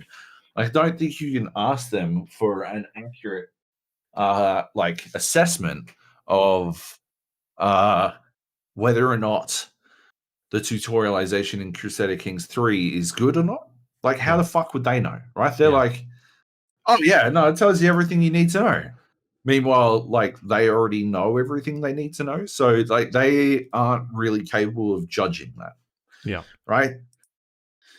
My default position is that I would not play Crusader Kings 3 based off those reviews because I assumed that they wouldn't be able to tell, and that based on the fact that Paradox traditionally hasn't managed to fix their tutorialization, so I wouldn't know. Like, I wouldn't be able to trust reviews to tell me. It's not a criticism of the reviews or the reviewers, right? Like, it's a really tricky situation, right? Like, what the fuck are you supposed to do? You wouldn't get someone who hates Crusader Kings to review Crusader Kings 3, right? Because that'd suck for everyone. Like, literally everyone. The reviewer would hate themselves. The website will get dunked on, despite it being arguably a fucking valid point of view, and the publisher would fucking hate them. But like, at the same time, yeah, like, if the only question I have is, have they finally explained how the fuck to play it without me having to watch a fucking 40-hour YouTube series? Yeah. Like, yeah, if that's my only question at hand and I can't get that answer for that from a review, yeah, like, what am I supposed to do? Enter the Game Pass, right? It's basically a fucking game demo. It's the full game, but a game demo. I paid $1 for it. Like, fuck yeah, cool. Jump on in. Play Crusader Kings 3, and that's what I did. I played through the fucking tutorial. It's significantly better. It actively teaches you every single fucking thing you need to do in the game, right? It teaches you why you would want to do these things, which I think may be a fault, maybe a flaw, Sure. Yeah. maybe a problem down the track. But it does teach you what you need to do, and like basically everything. It gives you all the fucking tools. And Crusader Kings is a game where you've got tools. You got tools, and you do whatever you want with them. Like you play the game. Just play the fucking game. Have some fun. I don't know, marry your brother off to some French chick and then try to take over all of Ireland or some shit. The tutorial takes place in Ireland. Well, I don't know if it changes every time, but I believe it takes place in Ireland. And yeah, you start off with some counties, and you're the ruler of the petty kingdom of some fucking place in the South of Ireland. And yeah, that's it. You do whatever. The game doesn't end. You don't have game over until you don't have a line of succession. So it's not game like when you die, it's not game over because you become your son, Right. or if you can justify it, your daughter. And yeah, it's only game over if your son dies and you die, and yeah, then you're done. Then you're done, son. But yeah, it does it quite well. I did run into a thing where directly after the tutorial ended, I don't know if this was on purpose. I don't know if this is how it was supposed to play out. Maybe it was just trying to get me to start a new game, something. But directly after the tutorial ended, everyone in my fucking lineage was murdered. Like all at once, like 7 fucking people in my family were just murdered. Because like it's a game of like political intrigue and blah blah blah blah blah. But it plays out like a fucking board game, like a crazy hyper complex board game, but a board game nonetheless, where you do things and like there's basically a bunch of dice rolling going on to see if they succeed over time. And yeah, you can employ people to like carry out murder plots or stuff like that. And yeah, apparently I pissed off some people in the tutorial, and they carried out a bunch of murder plots, and they killed my heir, and then they attacked my main city and killed me, and it was game over. And I'm like, all right, seems a bit harsh. Yeah. Can you save scum? Yeah, I can't. I do have a save from before that, and I can't go back and like disrupt schemes to stop that from fucking me up. But holy shit, I'm like, yeah, that seems a bit rough, I guess. Sure. But I guess I'll just revert back now that I know what's coming. It's a game where you're supposed to sort of just deal with whatever happens. Yeah. Although dealing with, hey, everyone in your family just got murdered, it's a bit bleak. It's a bit bleak for me in my current state of being. So I'm probably going to revert back to a time when not everyone in my family has been murdered. But yeah, overall, like if you've got Game Pass, give it an hour, right? Give it an hour to play through the tutorial. It is like as a game that you press spacebar, it pauses. So as a game that works while I'm watching basketball on the side, it fucking works for watching basketball on the side. It is a fucking top-notch basketball game. Basketball watching game. Yeah, like, but outside of that, yeah, like I think the tutorial is strong enough now to give you a decent idea of what to do. I think the next step would be to explain why you do things. And there's still a lot that it doesn't explain to you. Like I ran into a bit of a like just before I was murdered horribly, or everyone was murdered horribly. I was trying to work out how I could steal some land from someone. Basically, what I wanted to do was I wanted to become king of all of Ireland, And I needed to expand my territories somehow to do that, but I couldn't really work out exactly how to do that. That's not a huge problem. Like when I finally did work it out, I realized that it was vaguely like was touched on, and like even during the tutorial, they're like, "Oh, there are loads of ways that you can do this one thing, but we won't go into them all. Part of the fun of Crusader Kings is discovering them for yourself." I would say that is marginally a cop out. I do think that like you should like the game should explain in a little bit more depth. It'd be like saying, "Oh, there are loads of ways that you can shoot people in Call of Duty, but we're not going to tell you. We're just going to tell you that you can shoot people, right? And we'll leave it up to you to discover how you shoot people, right?" And then you're like, "All right, but shooting people seems pretty key key to the Call of Duty experience. So I think you should probably go into a little bit more detail." You could be like, "You could use a gun, you can use a crossbow, you can use a pistol, and they all do different things. Pistols reload faster, ADS faster." Like going into a bit more detail, the differences that these things make.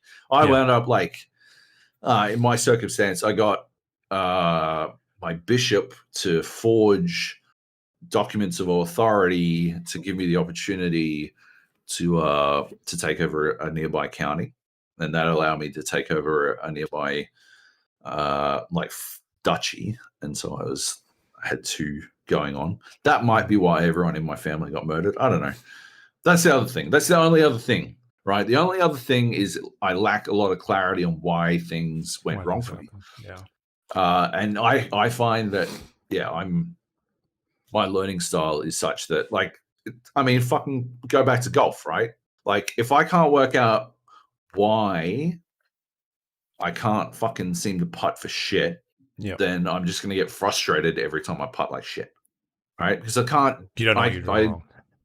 Yeah, exactly. I can't rectify it, right? And I feel like Crusader Kings may have a little bit of that going on as well, but that might be just one of those things that you learn as you play more of it.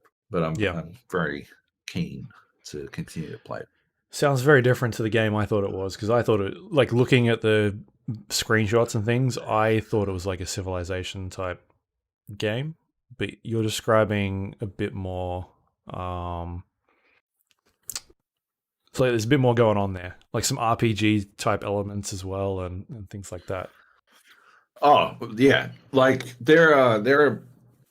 It'll pop up with screens to ask you to make like specific life decisions and shit. Like my wife it became my soulmate, but I could have like rejected her advances and stuff, and she wouldn't have. Or like she was I think she was running a political or a scheme on me to get me into bed. So we would like. I think she wanted. Yeah, my wife. Yeah, she was trying to fucking scare me into the fucking bed. Which, hey, you don't have to try that hard. Right. Yeah. But yeah. Anyway. Yeah. It's definitely more RPG. I've seen it described a lot as a story generator, which I don't really like as a descriptor, to be honest. I guess I see it. Yeah. The idea is that it's a platform to create these weird happenings. You know, you'd be like, oh, and then my wife tried to run a scheme on me to get me into bed or some shit, right? Like goofy shit. Or I took over all of Ireland, and I managed to take over I became the Pope or some shit, right? Like that sort of stuff. Obviously, that would be skipping a lot of steps, but like, yeah, it's one of those games where really what you're doing is a question of deciding. Like you make your own goals at all times. It's not like a game of global conquest or anything like that. It's literally a game of setting your own goals and challenges and creating interesting scenarios and seeing what happens as a result of that. Yeah. Anyway. Cool. Have to check it out. So it's on Game Pass and other places, but you can check it on Game Pass. Yeah. Cool. Game Pass on PC. Yeah. Nice. Anyway, cool. Let's go to the Outer Worlds. Okay. Another Game Pass game. Yep. Hope you're ready for the.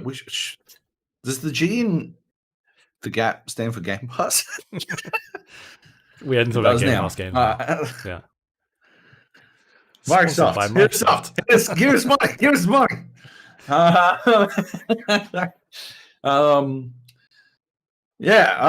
Outer Worlds. I started playing because I was playing another game that we'll get to in a little bit. Wasteland 3, also on Game Pass, and I realized, right, the thing that bugs the fuck out of me in the Wasteland 3 is directly resolved in the Outer Worlds. So I'm like, I never finished the Outer Worlds. Why don't I just go play that? So that's what I've been doing, playing the Outer Worlds. Did you go back to like a previous save, or like did you start from scratch? Very helpfully, I'd fully uninstalled the game, and but very helpfully, my previous save was saved on the cloud, and so I just got put straight back in again, which is very convenient.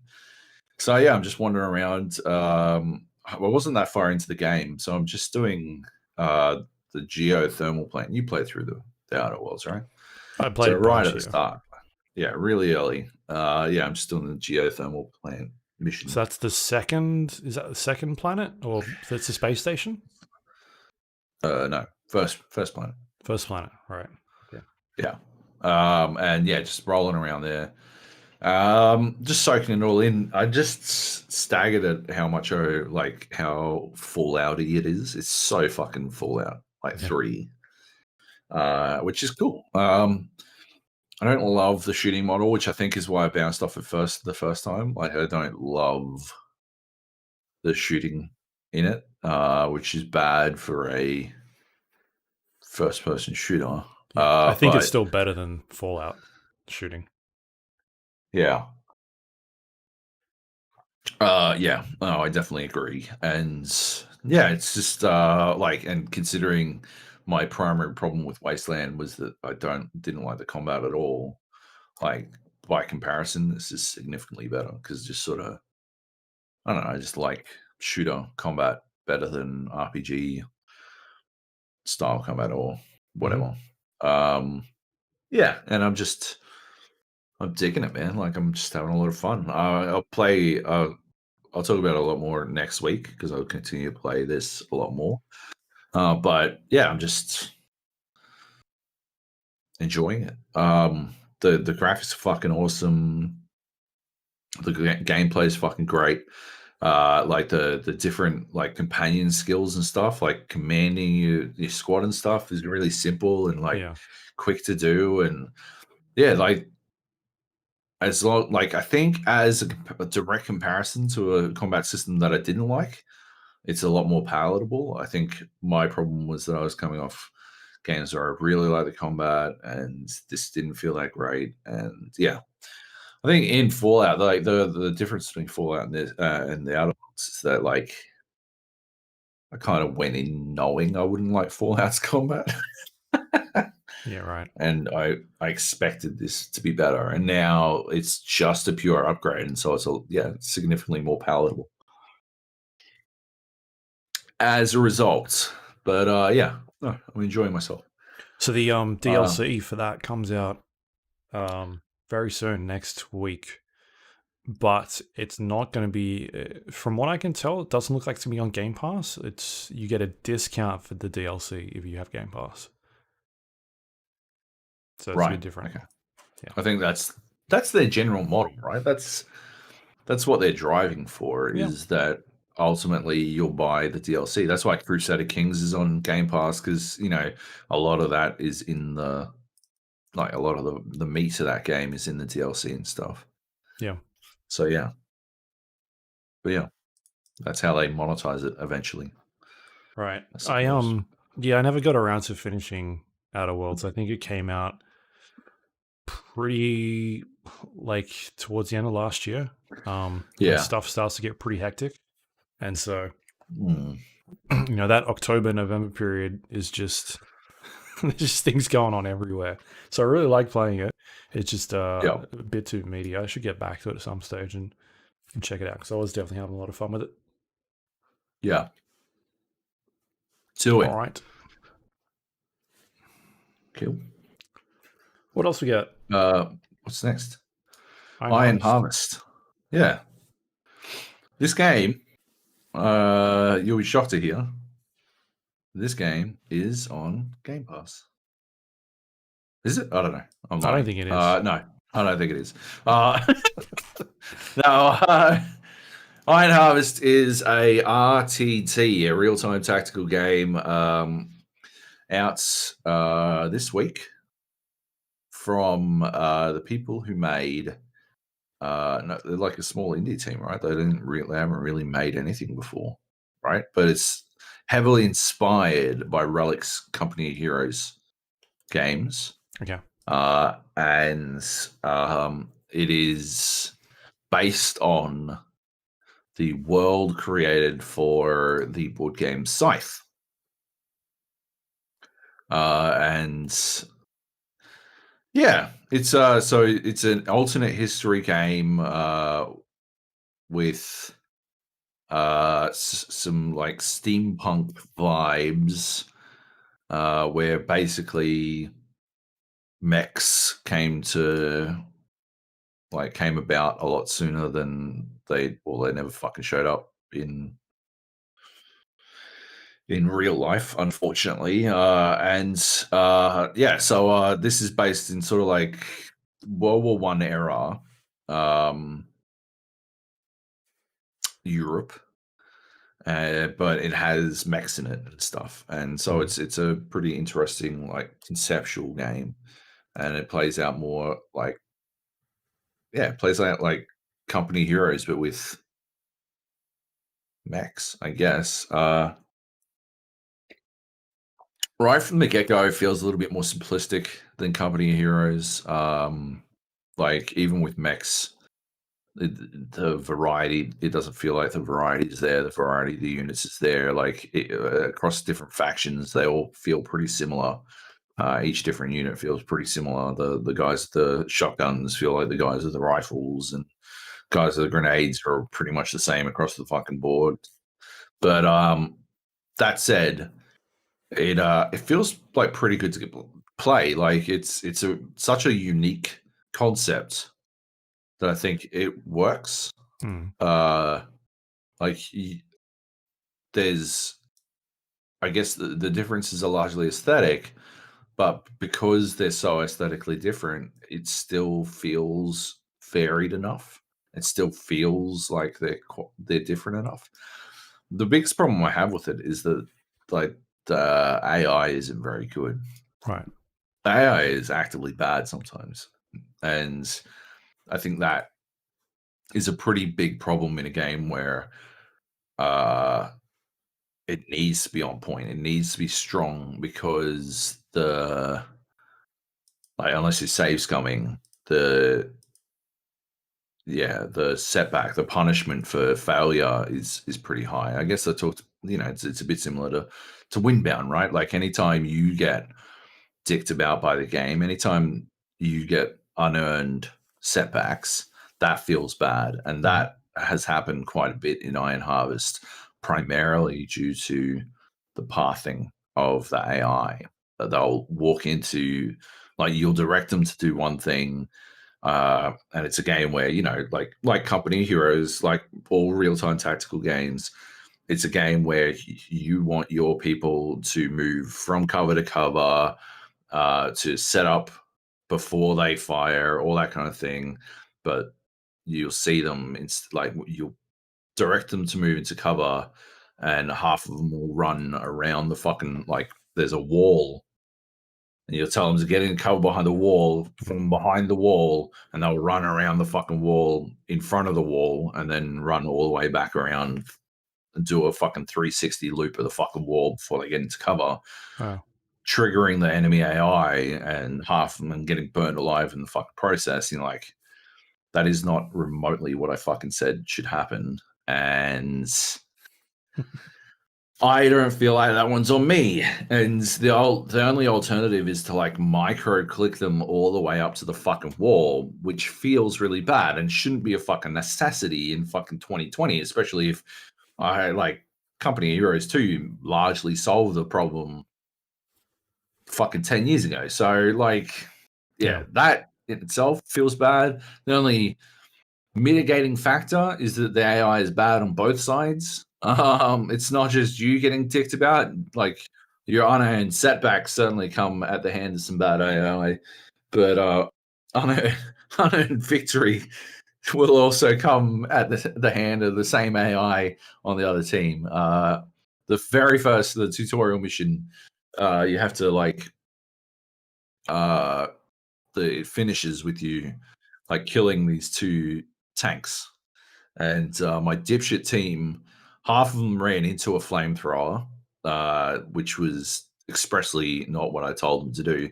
The other half couldn't get onto a mounted gun for the life of them, and they just sort of stood there swapping between the person on the mounted gun. You got to have, like, three like, people in a unit to be able to access it, and they were kept, like, rotating out, and so nobody would fire the gun. And then so they got murdered down to 2, and then because there was only 2 of them, they wouldn't get out of the mounted gun. And so I wound up with, like, this is in the single player, but, like, I wound up with just my hero unit left and two fucking mechs chasing after me.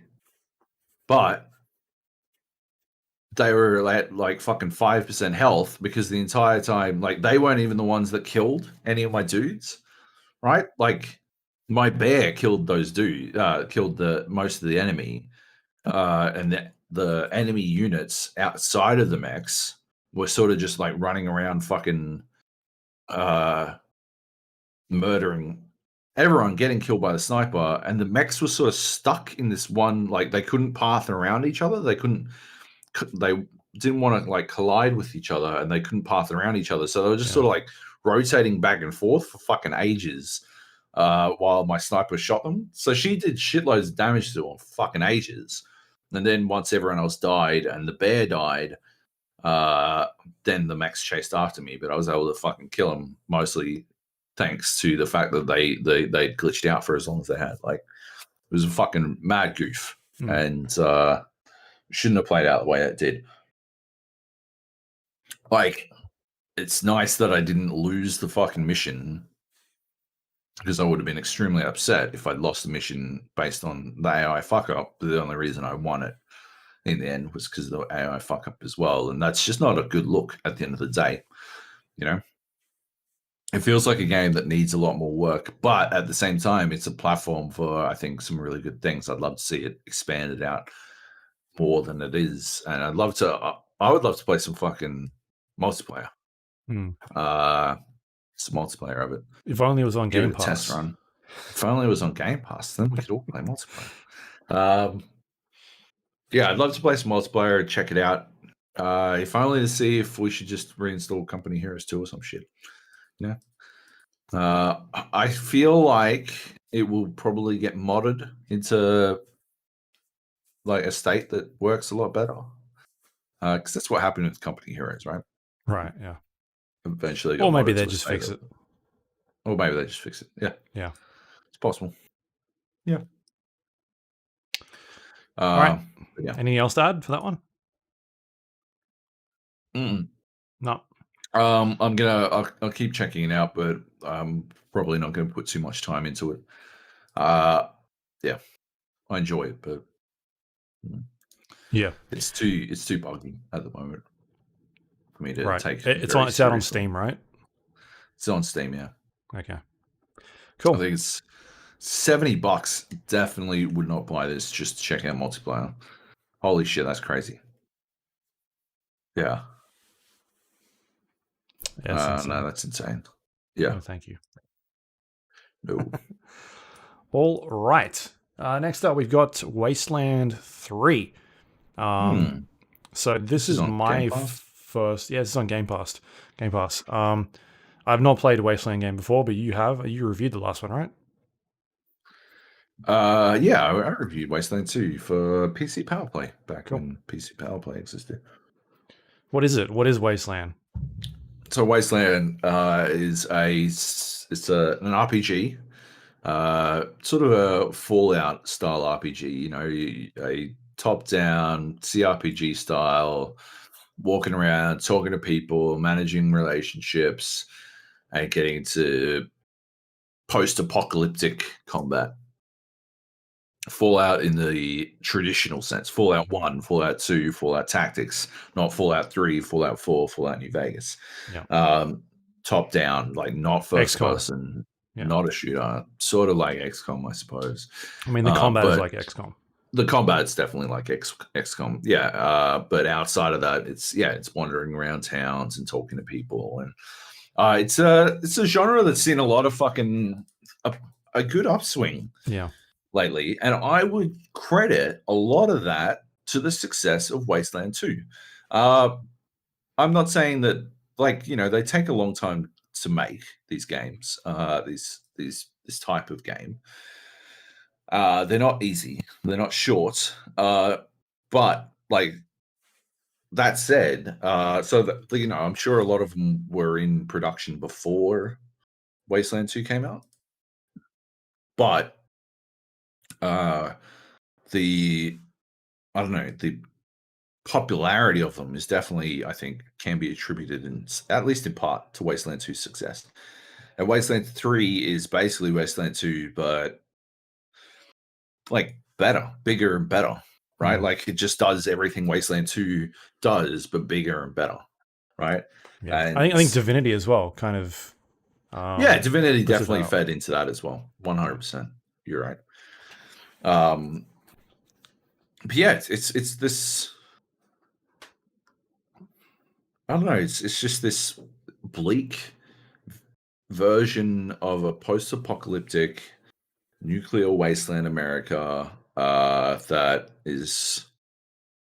I don't know. It's just a cool world to explore, and in my opinion, Fallout always had a bit of a goofier spin on it than Wasteland. Wasteland was far more serious. Let's not to say there isn't any levity in Wasteland, but yeah, like comparatively speaking, yeah, I think Wasteland is a bit more of a serious take on the concept.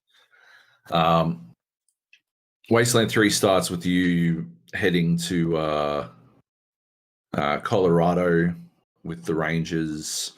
You get ambushed, and it's just you and your partner, and that's it. You're the last of the Rangers, and you gotta fucking deal with it from there. Yep. And you go into this township where the patriarch reigns, and you do CRPG shit, right? Like you help him out with tasks. Yeah. Some marauders have infiltrated the town, so your first job is to go clear them out, and that sort of familiarizes you with the basics of the game. And then from there, you expand out significantly. You get a truck, you drive around the wastelands of Colorado, the snow-covered shithole that it is, and yeah, your job, the broader quest, I suppose, is to take out the patriarch's 3 children, but along the way you learn I'm not that deep into the game, but along the way, you learn that not everything is black and white, and everything in Wasteland is sort of shades of grey. And yeah, it's on you to sort of make decisions based on what you think is the best option. And yeah, it's that sort of game where you're making difficult choices and dealing with the consequences at all times. Mm-hmm. And there's not always a way to help everybody, which I think is good. I like that. I like that in games. I like when you can't save everyone. You've got to make a choice. It feels bad in the moment, but it gives your decisions more weight in the long run. I think that's a good thing. And yeah, Wasteland 3 does it quite a bit. Like, I don't know. I've played a fucking lot of it, so I don't even know. I couldn't even give you an estimate of how quickly it does it. But like, yeah, I mean, you've got a base, and as you explore the base, you run across this dude called the Prisoner, and you have to decide whether to let him out or like leave him locked up, or you can kill him, or whatever. And like, the more you explore the base, the more you learn about the situation, and you can talk to him, and he talks sort of in riddles, but you can sort of still decipher what he's talking about. And yeah, like there's all this stuff that's going on, and it's a really cool and interesting sort of introduction to the moral quandaries at the core of Wasteland.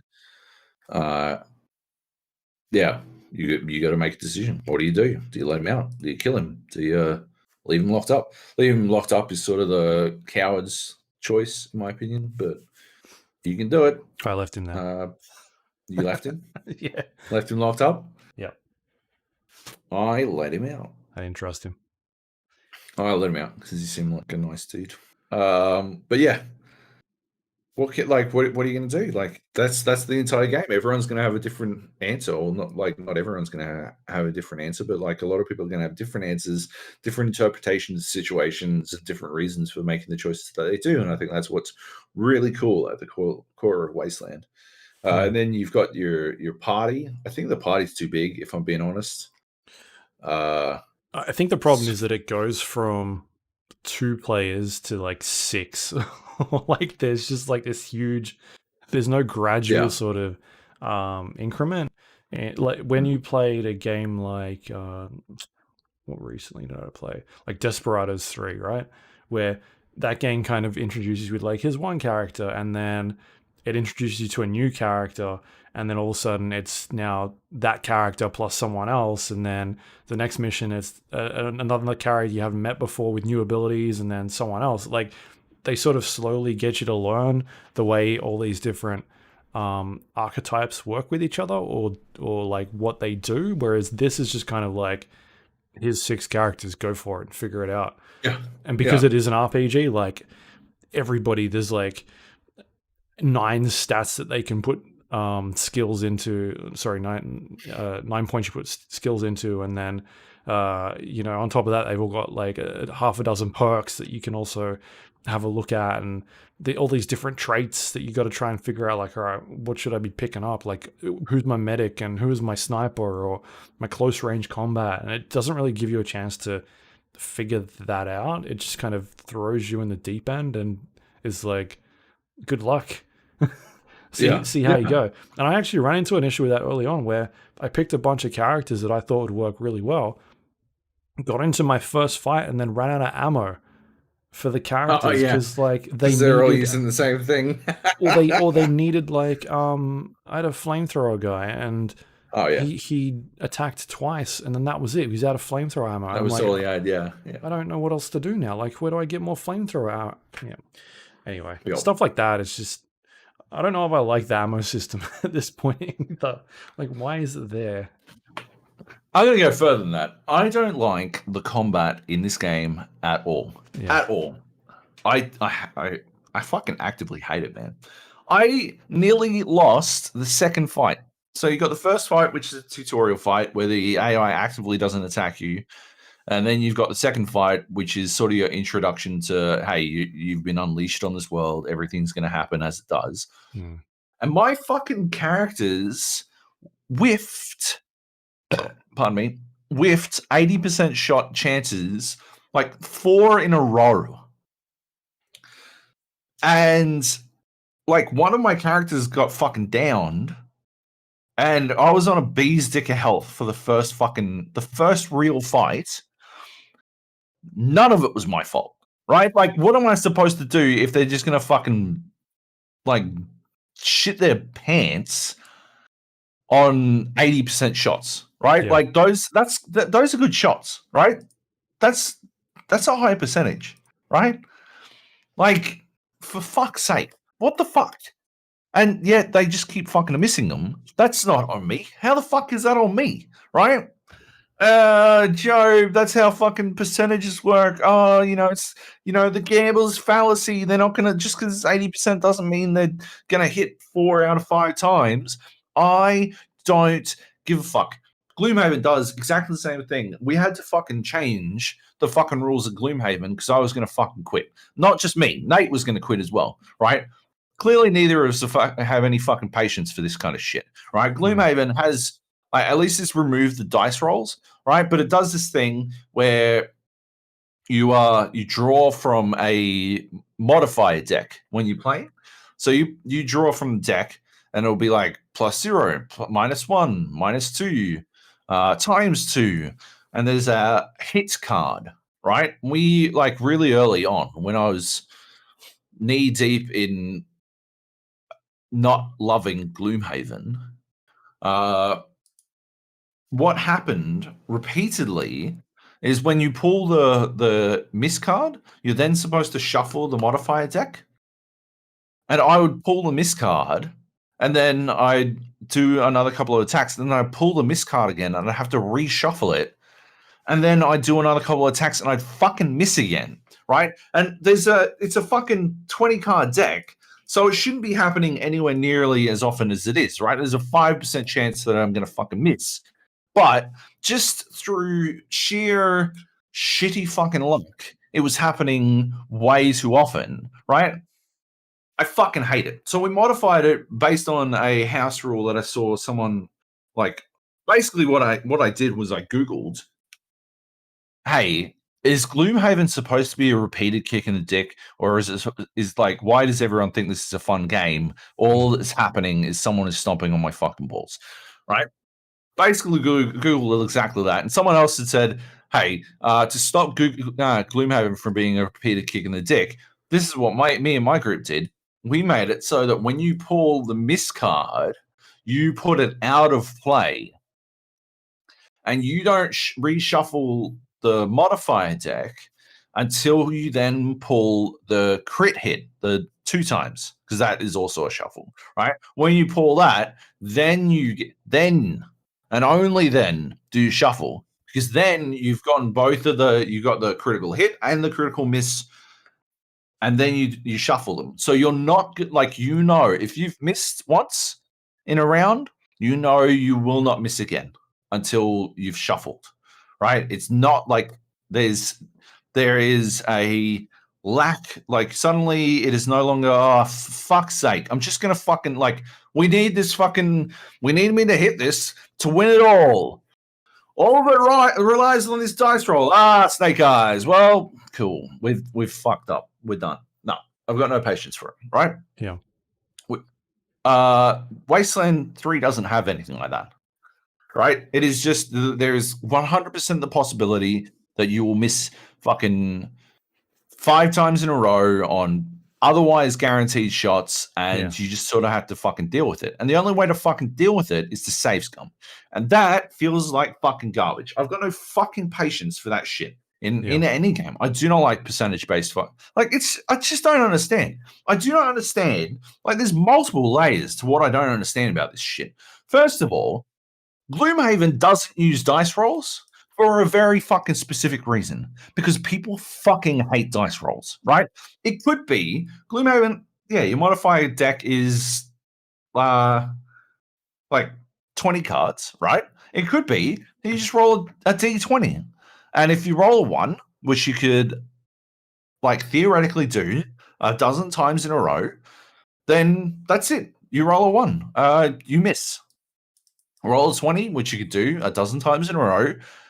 That's it. You crit hit over and over and over again. Instead, it's got the card system. Your odds lower. You can actually manage your odds by knowing what's in your fucking deck. You can change your odds by managing what's in your deck. You can manage all this shit, right? You can't manage shit about fucking D100 dice rolls in a game like XCOM or fucking Wasteland. You're at mercy of whatever the fucking dice are. There are no modifications. There's no way to fucking guarantee you'll fucking hit. There is no 100% hit. What's even crazy about this shit? So, first of all, it's crazy that board games have spent the last 2 decades desperately trying to get dice out of the game, right? They have spent, like, board game designers have spent fucking years trying to work out ways to stop fucking dice from being in their games because people fucking hate them. But meanwhile, video games are like, yeah, baby, let's do some dice rolls. It's casino time. We love this shit. You're like, fuck this shit. And second of all, the other thing is, there's only dice rolls in the fucking combat. How the fuck is it if I've got 5 in lockpicking, I'm guaranteed to pick every fucking lock that's 5 or lower, right? How are skills pass fail and like combat's percentages? Why the fuck is that the system? Why is that the way it works? Can't the whole fucking thing just be pass fail? Just tell me I'm gonna fucking miss, right? Fuck it. Oh, but then you won't use the ammo. Why is there an ammo system? Why fucking make me manage ammo? Yeah. What the fuck is the point of that? What does it add to your fucking internal economy? Oh, so well, you got to buy flamethrower fuel. I fucking give a fuck. The only thing that matters is that I don't fucking die in combat, so I'll just spend my money on, like, just fucking give me less money if that's the case. Give me infinite ammo and give me less fucking money, right? Because given the choice of dying because my only option is for the flamethrower dude to fucking punch people, or not being able to buy whatever stupid shit, I will opt to not be able to buy stupid shit. That's it. That's the fucking end of that one. It's fucking ridiculous, man. Yeah, I cannot believe there's an ammo system. Like, it is. And I, like, outside of that, the fucking inventory system in the game is really good. I really like that I don't have to dick about constantly trying to fucking sort through fucking, you got to hold on to this fucking helmet or some shit. And, is this junk? I got to flag this as junk or whatever the fuck. Like, I ran into that almost immediately playing the Outer Worlds. I'm like, oh, God, I actually actively missed the fucking inventory system from Wasteland now. Yeah. Holy shit. Here's all the stuff I need to ditch or break down. Yeah, right? Like, you're like, fucking hell. But no, Wasteland's just like, I don't know, fucking hold on to it. And I think there's like better solutions to that random like percentage-based numbers thing that we've seen. Like, there's been like, I know Dota got away from pure random numbers years ago, because they would have like 20% chance for this to happen if you attacked, but that was a pure random thing. It was like, it was 20% chance every time you attacked it, it'd apply poison or something. And so when you're playing an esport with $30 million on the line, it's like literally, like you said, dice rolls. Like, it's not up to skill. It's got nothing to do with skill at that point. It's just whether or not that thing actually happens. And so they end up going away from that, implemented I think it was called pseudo-random, and that meant that you could then bring skill into it, because if you attacked and it didn't proc, what happens then? The next time you attack, there's a higher chance of it actually procking. And every time it doesn't happen, the chance of it happening increases. And then so you could implement skill into that, because you could sit there and watch and be like, well, it hasn't procced yet, and so then I'll save my attack and use it for the next attack. And I know it's going to there's a higher chance of it proccing. And so you could then take that implementation out and put it into a turn-based strategy game like XCOM or Wasteland 3 or Gears Tactics, and have it be 80% chance. But if you miss, the next time the chance of it missing is going to be high. Like, it could still have 80% on the next hit, depending on your distance, but like a bonus stat or like an extra 15% or something like that. Like, have a weighted system, or don't have it be a pass or fail of like you've completely missed. Have it be a percentage based damage system of like you've got an 80% chance of hitting him, you missed, but you still did 50% damage. You still hit them.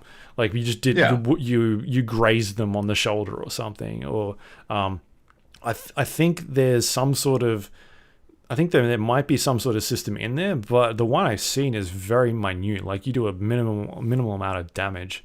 So that, I think there's like two ways you could fix that. But again, there's the people that want it really hardcore, that want it played a specific way, and I think you could have that in a difficulty option, because there's a number of difficulty selections in the game.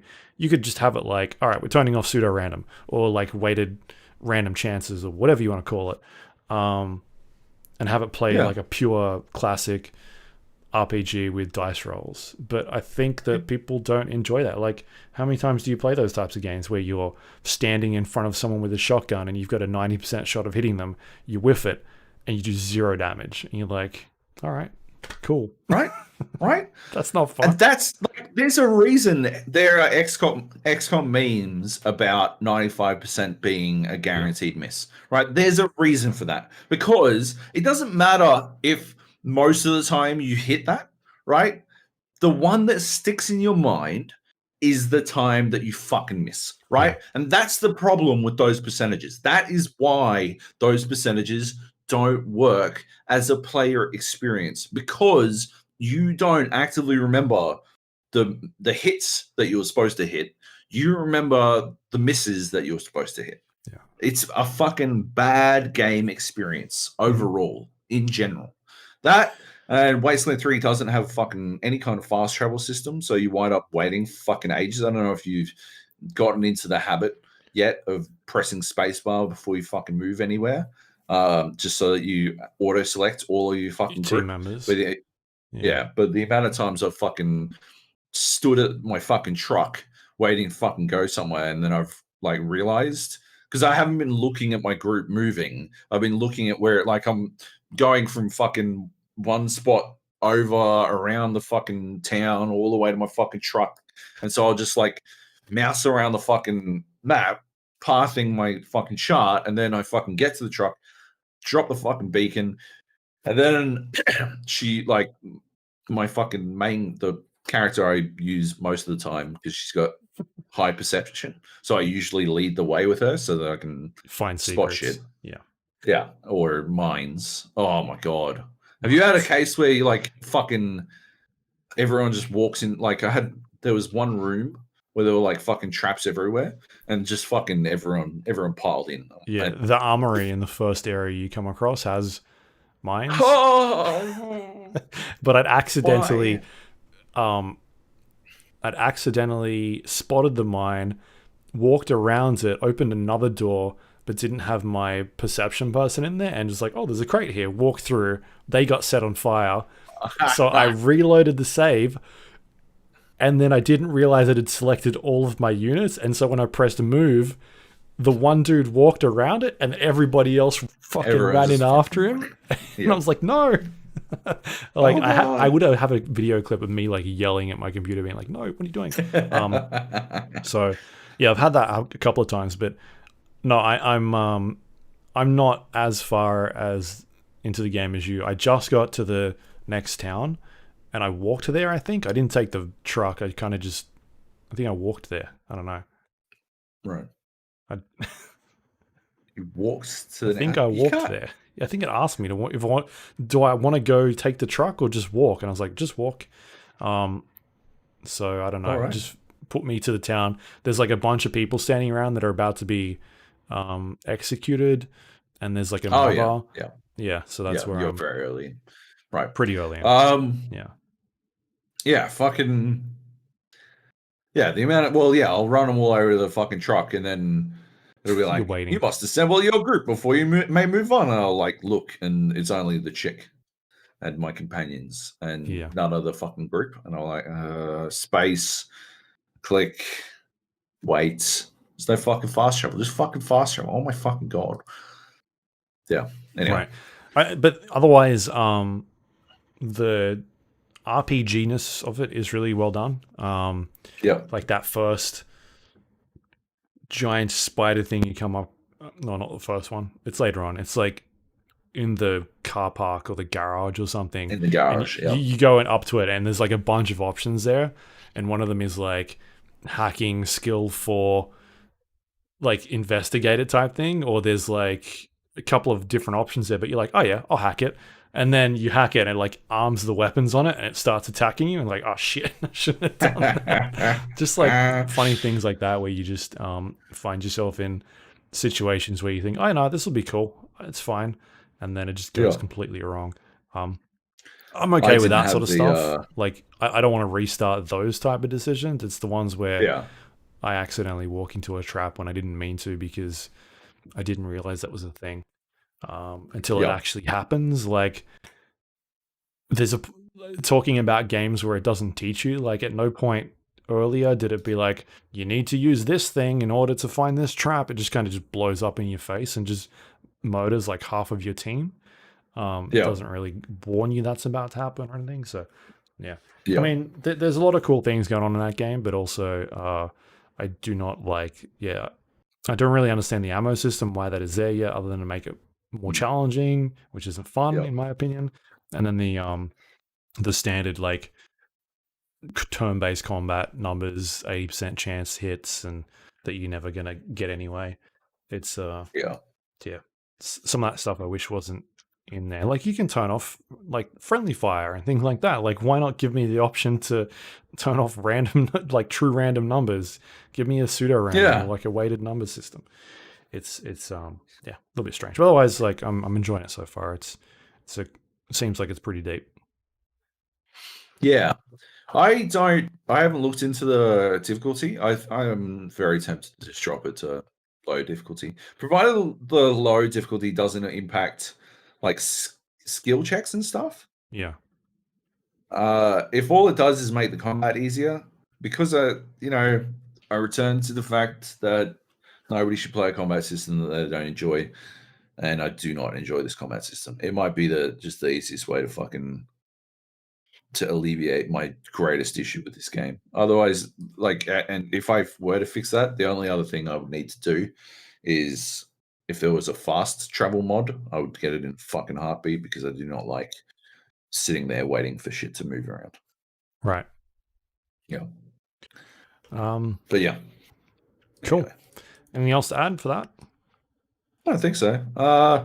It's on Game Pass. Absolutely check it out. It's definitely worth a look. I would recommend playing it on easy difficulty, so you have to deal with number rolling bullshit. But that's about it. Awesome. All right, that's as we said, on Game Pass. You can check it out if you want to. And that's it. We got some news we can go through quickly. There's not a whole lot here. We talked about the Nvidia stuff earlier, the 30 series, so that was revealed. Yep. Obviously, they did the 3080 as their flagship device, and then the 3070 is their entry level at this stage.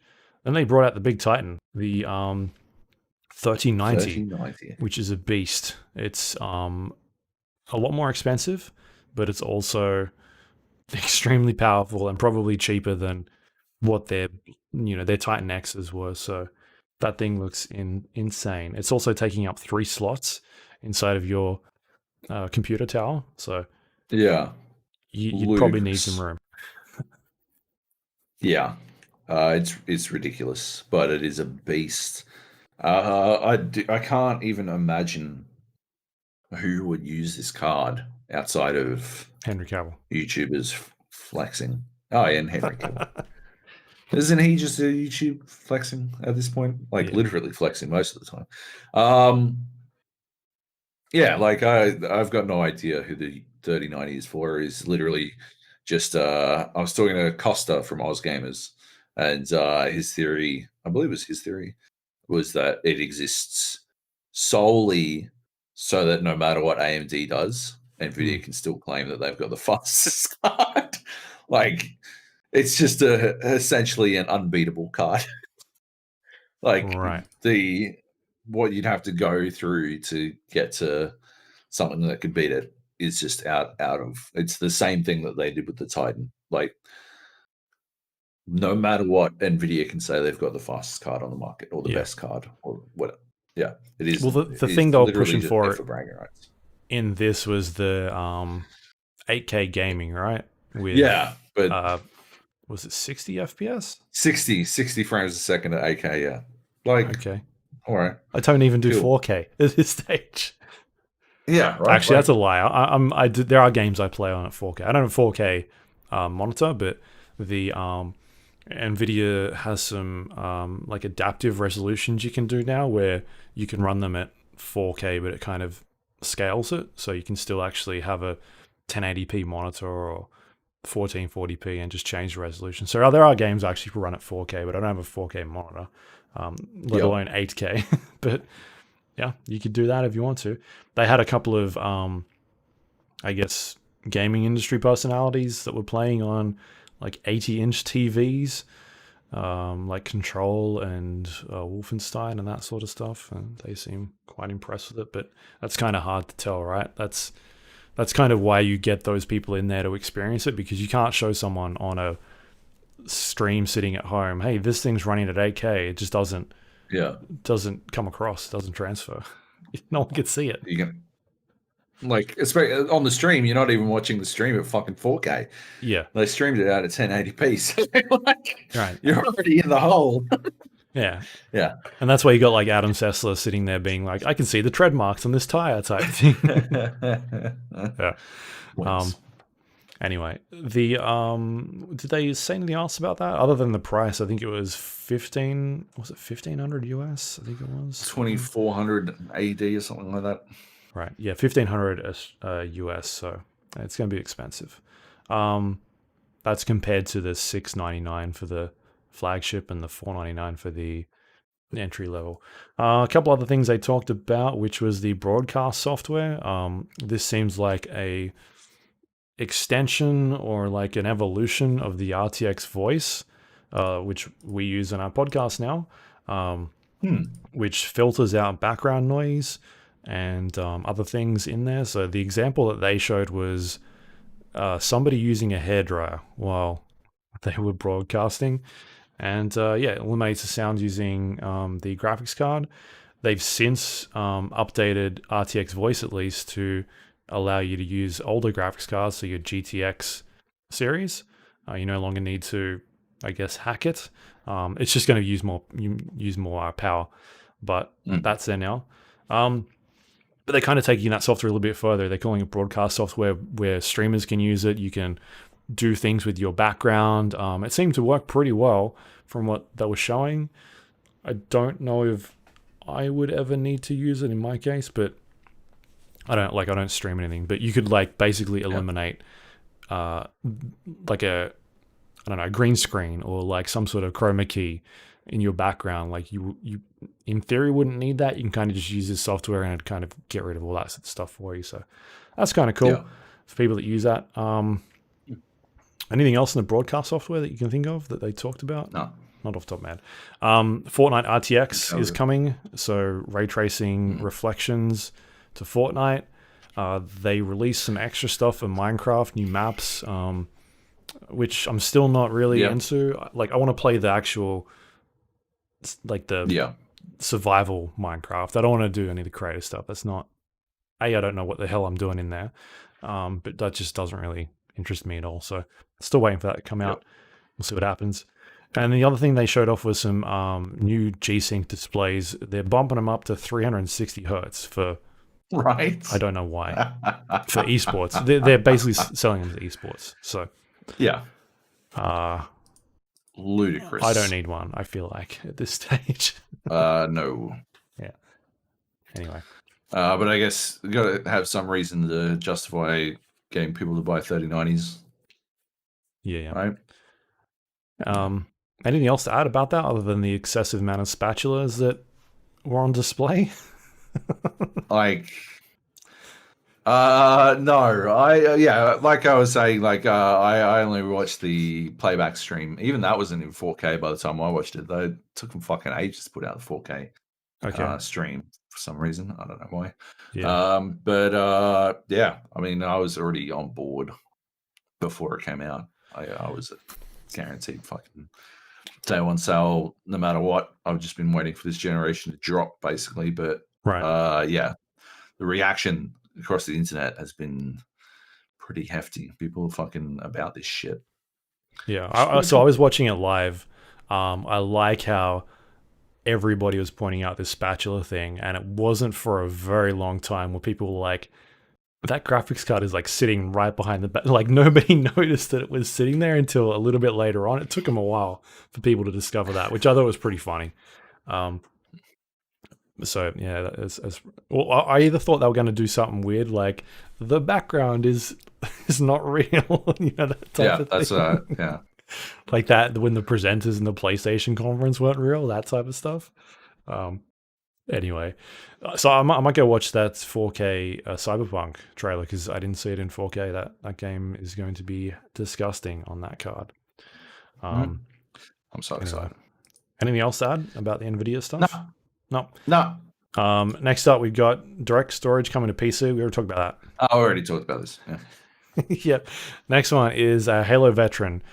Joseph Staten is returning to help as the project lead for the Halo Infinite campaign. This is kind of a big deal. I guess this kind of tells us that Halo is in more trouble than what we thought because it doesn't just seem to be a Stunt higher. visual issue. It Yeah, looks like it's a bit deeper. So I think Halo is a bit further off than what we think. This could be like a year delay, maybe longer. that would be devastating Hmm. for the Xbox, right? Like, yeah, but it is what it is. Yeah, I don't know. They've slotted him in to a top, like a high ranked role at 343, and I mean, yeah, it's yeah, not a confidence booster, in the short term, but I mean, it's a bit like basketball, like fucking. Would the Bucks be losing 2-0? By the way, the Bucks lost the game against the Heat. I know. If they had a bit more veteran presence in the locker room, probably not. Hmm. Uh, like sometimes it's a fucking solid move to get things on track and keep things on point, and yeah, maybe that's exactly what they need. I guess we'll have to wait and see. Yeah. I just don't see them bringing in someone like that who has worked Yeah. on like 3 Halo games. Mm. Like you don't bring someone in when there's a March delay or something like that. Like when this game needs to be done in the start of January or something like that, just doesn't make any sense to me. Uh, at least at that position. So to me, it reads like there's more going on here than what we think. Like, or they've had a look, they've taken a step back and said, all right, we got to work on the visuals, and we've also got to sort out like the campaign is not where we want it to be. So we've delayed it. We're gonna work on it even more. We can focus on some of these other areas too. I think it's still a pretty visual related thing because he was always in Like the cinematics and stuff, right? yeah. So like that's like I mean yeah, it's more than just that how fucking flat it looked. It's definitely more than that, but it's still pretty surface level. I think it's surface level, a bit of a stunt hire, and also a leadership thing. I think mostly. I think the core of the game is pretty like locked in, or would be, but yeah, still, Yeah. yeah, All it's an right. interesting hire at the very least. Yeah, sure thing. Hmm. Next up, we got some Dead by Daylight news because we've been playing a lot of Yeah. that recently. But they've got a new chapter releasing soon. It is called Descend Beyond. Got a new killer, got a new survivor. The killer is called the Blight. Don't know if you watched this, but he's got a couple of different abilities. It's called Rush, where You activate it, it consumes a token, and the killer starts running towards straight ahead.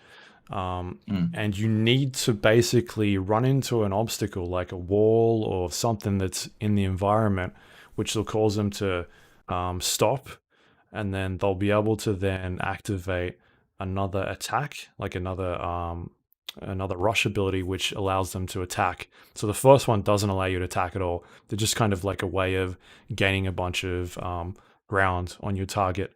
If you don't manage to hit an object, something like a wall or anything that's in the environment, they become sort of like fatigued or stunned for a little bit. Kind of like when you swipe at someone, and then it kind of takes a little bit of time to start to get going again, or if you get hit by a pallet or something like that. I guess it's a bit more in line with a pallet drop. Anyway, so they get a bit fatigued. So you've got to try and chain these attacks together, like the rush ability, and then try and use the attack ability. Because while you're rushing, you can't attack at all. You kind of just run into stuff, and so that kind of seems like it's. I don't know how it'll work in game. I kind of got to watch it and see how it plays, because to me it doesn't seem that interesting. It's sort of like a mix between a hillbilly or a someone with like a, who's the Texas Chainsaw Massacre guy? Is it hillbilly? That's hillbilly. Yeah. Yeah. Anyway, the chainsaw guy, where he can like activate. There's a tantrum guy, right? Like, yeah, where you can kind of like activate the chainsaw and then run really quickly, but that is in a straight line basically, and you can attack. Whereas this is like you can run in a straight line. If you don't get to your target, you're kind of in a bit of trouble. But yeah, I don't know. We'll see how that kind of plays out. He's got a bunch of perks as well. One of them is he can kick a generator. Hannibal. What's that? Hannibal. That's the name. Yeah. Cannibal. Yeah. You can kick a generator, and then when someone starts interacting with it, the survivor screams, and their aura is revealed for a couple of seconds. The other two are hex involved perks. The first one allows you to block pallets from being thrown down on you. And the other one is it shows you survivor auras when they're within a totem. So it's kind of like a range of the totem. Yeah, range of a totem. Right. I guess you pair that up with other totems. Oh, sorry, other hexes, I guess, if you want to try and protect them or things like that. So, yeah, I don't know. Interesting. It doesn't really appeal to me, that killer, much at all. Not really much going on there. The survivor name is Felix. He's got a couple of different perks on him. One of them is Visionary, which means that you're able to see generator auras within a certain amount of radius. Which is good for allowing you to get those indoor ones. Yeah, generators quickly. Where you're like, I don't know where generators are. Find a fucking indoor generator. Yeah. Yay! The next one is called Desperate Measures. It means that whenever anybody is injured or on a hook or in a dying state, so they're on the ground, you get an increase to healing and unhooking, depending on what level you're at. And that's for each person, so it can stack pretty quickly. It looks like. That's a kind of perk you want to run when you're playing like a rescue role, or you're going around taking people off hooks and that sort of thing. And then the last one is called Built to Last, which means once per trial, so once per game, you're able to reuse a depleted item, so like a flashlight or a med kit, or the box to that you can use on generators or hooks or that sort of thing. Gives you extra charges once they're being used. So I guess if you're the type of person that wants to run utilities or items, flashlights, be a real menace with flashlights, because it's like at its max you get 50% of it back, which is a lot. Yeah, it's a lot of flashlights. That's pretty huge. Yeah, or med kit. So yeah, that's cool. Anyway, I don't like the killer. Doesn't really too much for me, and I usually play killer, so Yeah. Yeah, I'm not But wild about him. they're still doing updates, so which is cool.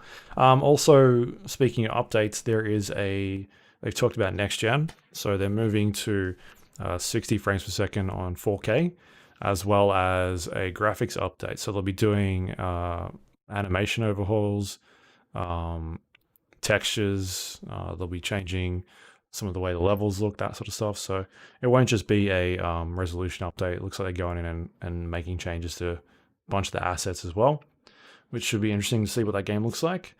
And the other one, which will be implemented or could be implemented now, I'm not too sure. They're upping the tick I rate. believe it's already implemented. Yeah, okay. Tick rate will be going from 30 to 60. So that's a big change, which should make things a bit smoother for people. Kind of when you feel like you jump through one of those windows and the killer shouldn't hit you, but they do. Should lessen a bunch of those situations, which is awesome. So, yeah, new Dead by Daylight updates coming soon. And that's it. That's cool. news. Not a lot this week. Bit quiet. Things are probably ramp up soon with a bunch of events coming on. Gamescom. Is it Gamescom that's soon? Or is it? It's on now, right? Gamescom's already happened. No, what's the next one? TGS, I guess. Yeah. Yeah. I guess. All right. Any questions? Yes. It says here yes. Yes. We do have questions. Where do we start? Fridge Monster Man writes, "Hi Luke, hi Joe. Back in the day, every big movie had a tie-in game, but they seem to have gone out of style. Instead of getting a tie-in game for Batman Begins, we got the Arkham series of games. The latest Spider-Man game wasn't connected to a movie, and the Avengers game isn't tied in with the Marvel movieverse. Are movie tie-in games still a thing?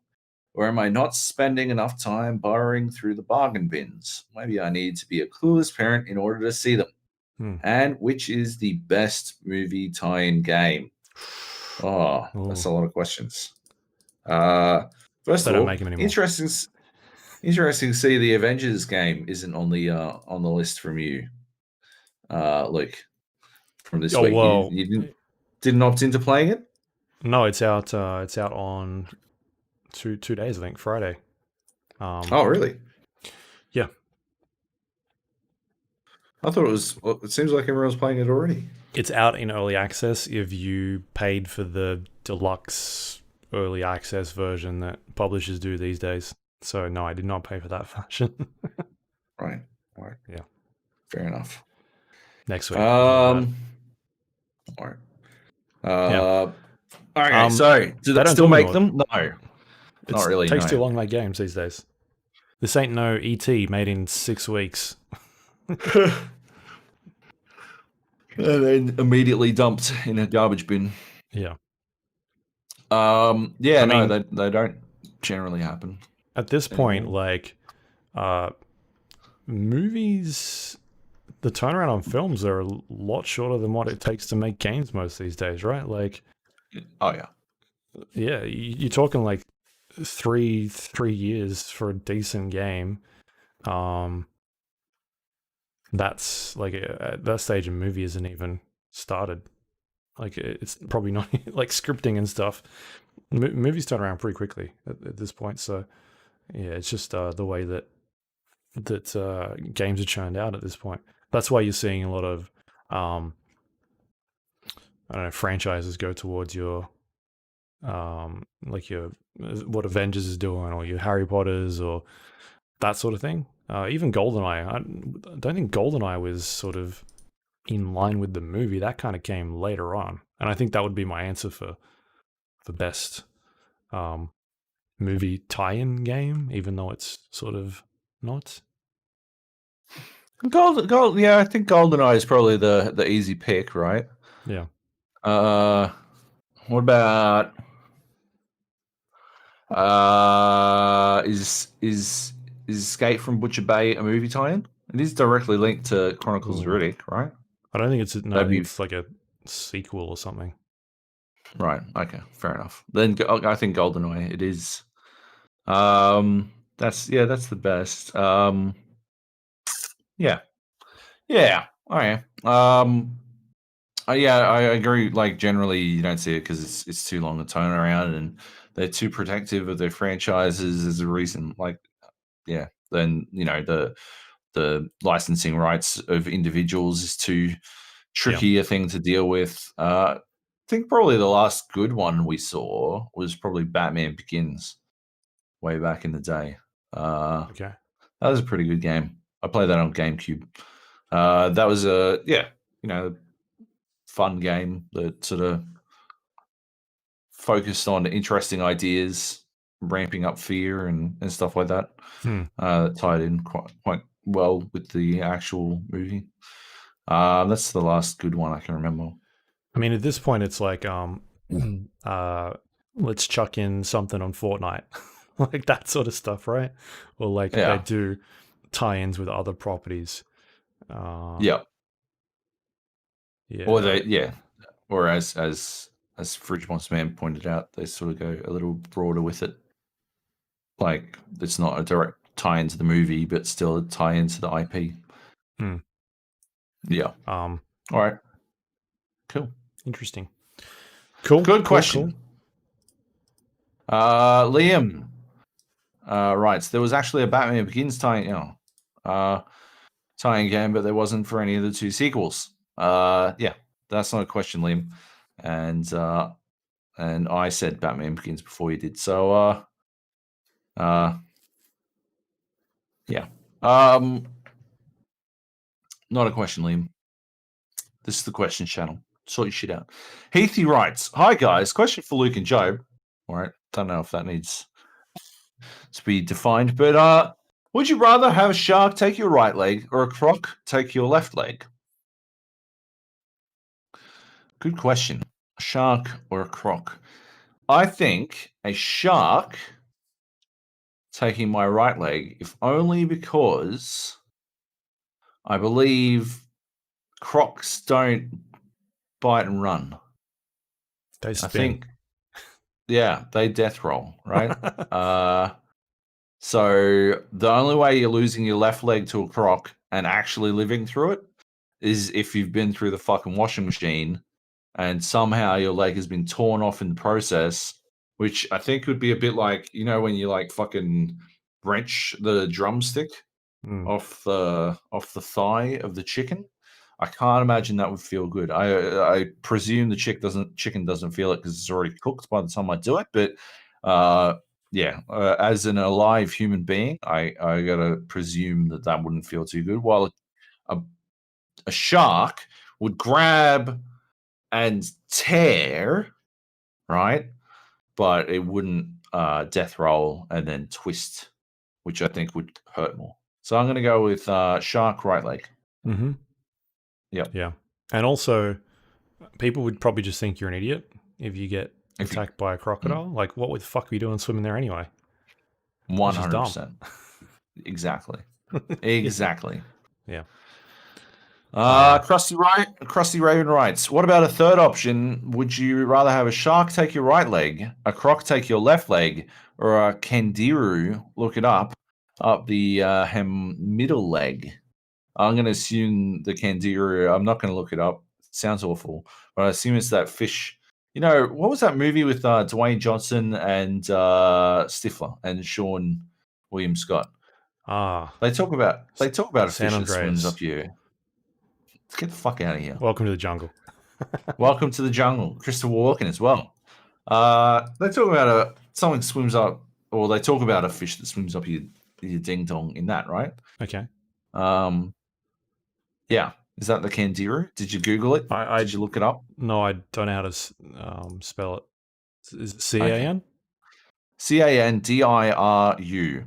Okay. Also known as the canero, the toothpick fish or vampire fish is a species of parasitic freshwater catfish in the family. I'm not saying that. Native to the Amazon basin. Let's see. Alleged traits of the fish have been discredited as myth or superstition. Earliest published report of kangaroo attacking a human host comes from German biologist CFP von Martius, what a fucking name, who never actually observed it, but rather was told about it by the native people of the area, including the men who would tie ligatures around their penises while going in the river to prevent it from happening. Oh my god. Could you imagine tying off your dick just so that a fucking fish didn't swim up it? All right, let's presume that this is actually a thing that happens, despite it being apparently possibly a myth. Choices, Luke? Shark right leg, croc left leg, or fish in the dick? What is it doing, though? What is the fish doing? Is it causing damage? Or it's just going in there and see you later, boys? All right. I don't know what's going on with your dick, but a fish swimming into it would cause damage no matter what on my dick. Flat out. It's got a barbed head. All right. Apparently it's got barbs on its head. And it eats the blood out of your dick. Okay. Right. Sounds terrifying. I think the thing I'm looking at is not right because it looks very small, this fish. No, it's probably pretty small. Yeah. Anyway. It's up to 17 centimeters. That's too big to go in my dick. Honestly, Joab's taking the fish. I'm not. I'm going shark again. I'm going shark again. I don't want to fish in my dick. I'm sorry. I draw the line.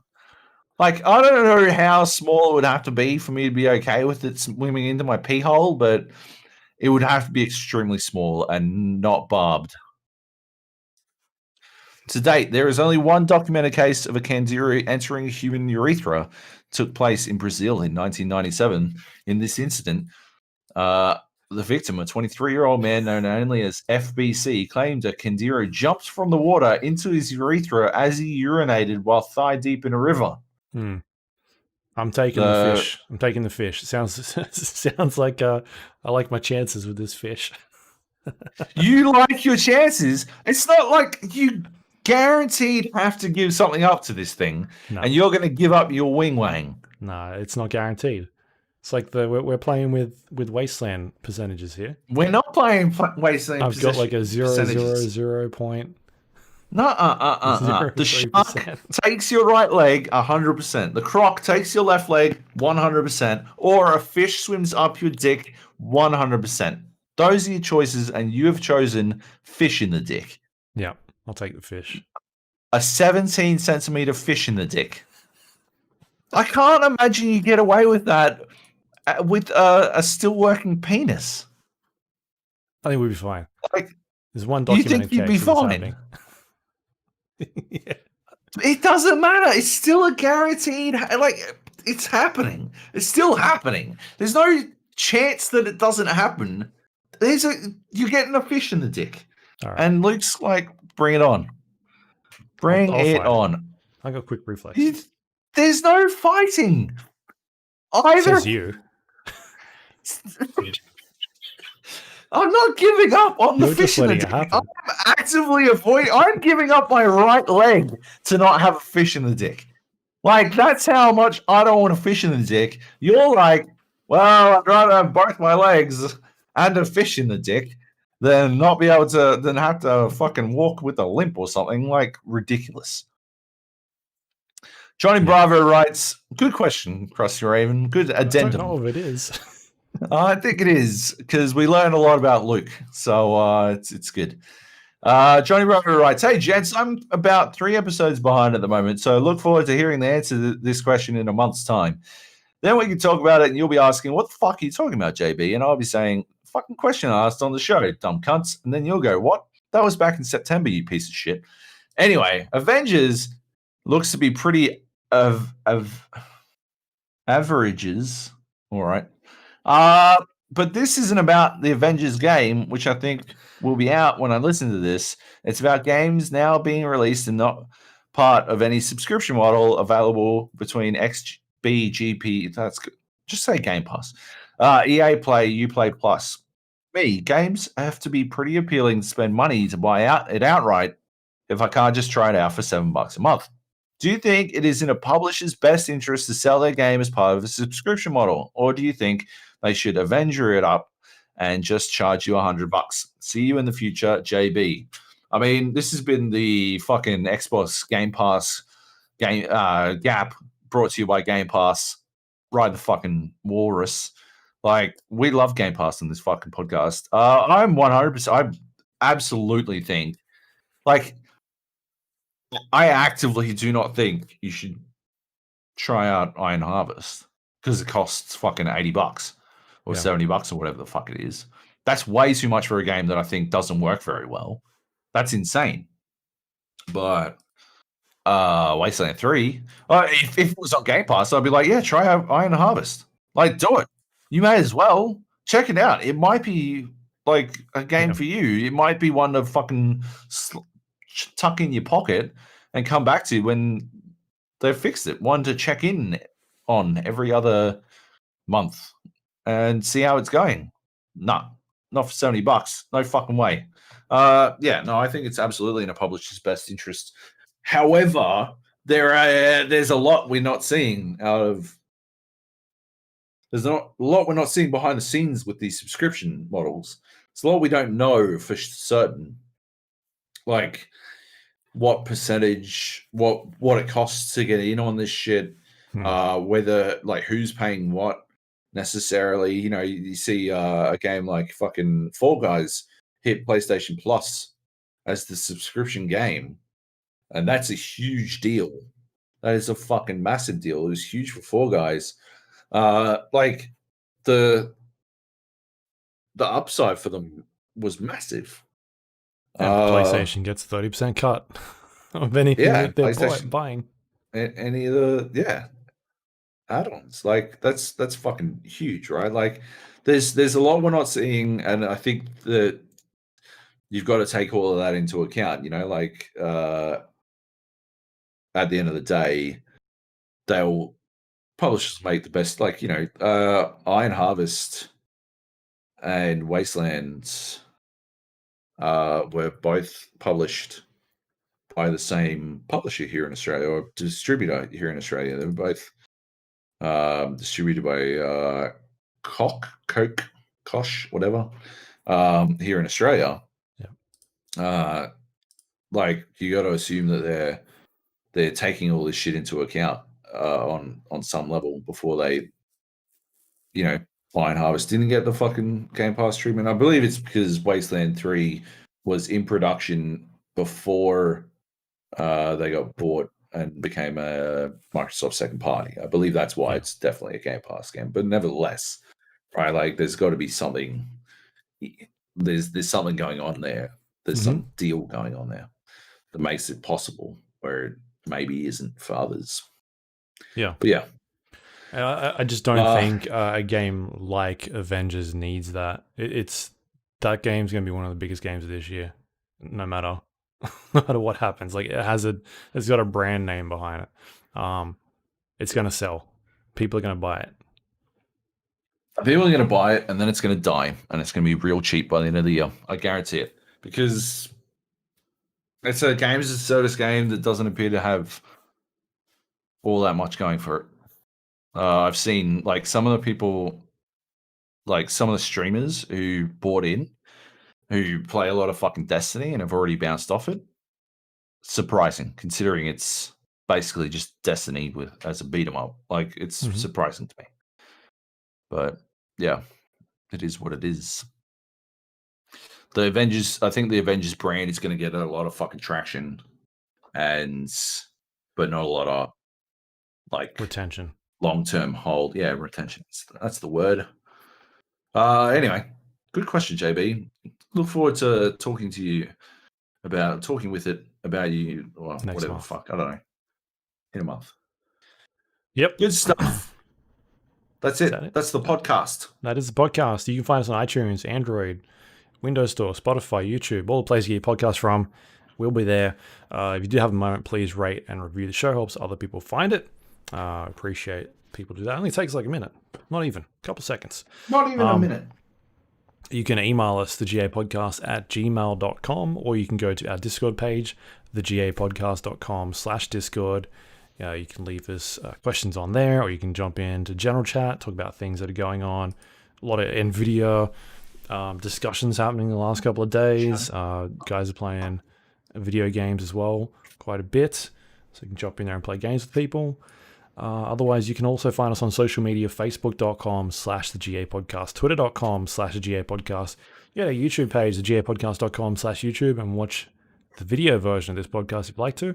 Every once in a while, we chuck up some video content. Last week, we had some, PGA Tour 2K21.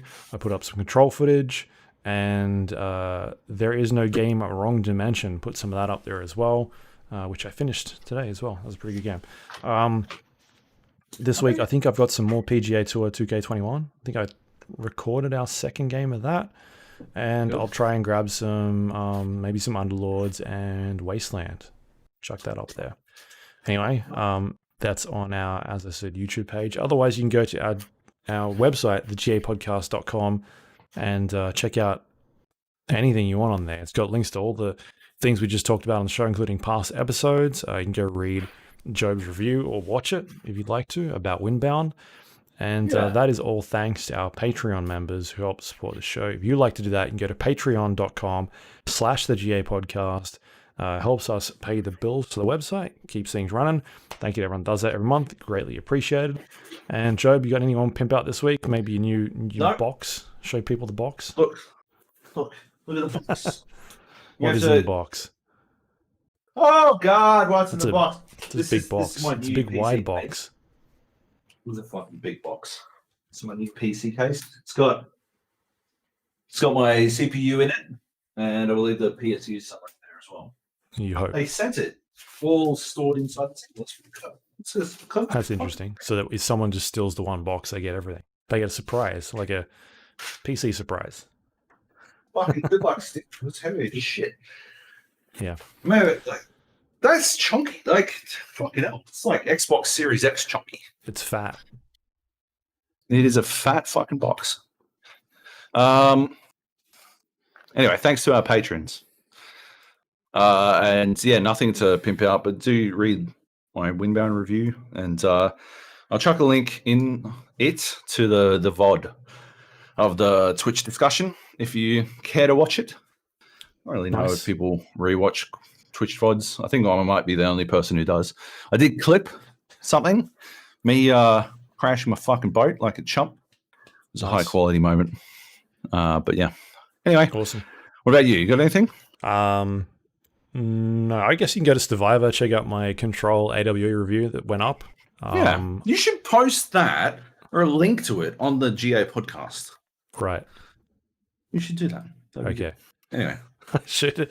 Yeah, you can go read that. I think I talked about it for 1,000 words or something. I think I can't even remember how much I wrote. Anyway, it's up on Survivor.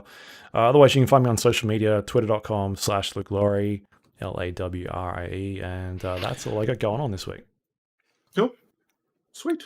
We'll be back next week. That's about it. Avengers. We'll be back. Avengers. I'll be talking about Avengers, more Wasteland. Anything else you can think of? Tell me why. I don't know. There's a bunch of stuff coming out. Should be good. There's some stuff. Yeah. We'll talk about some stuff. We will. It'll be good. See you then. Alrighty. Bye.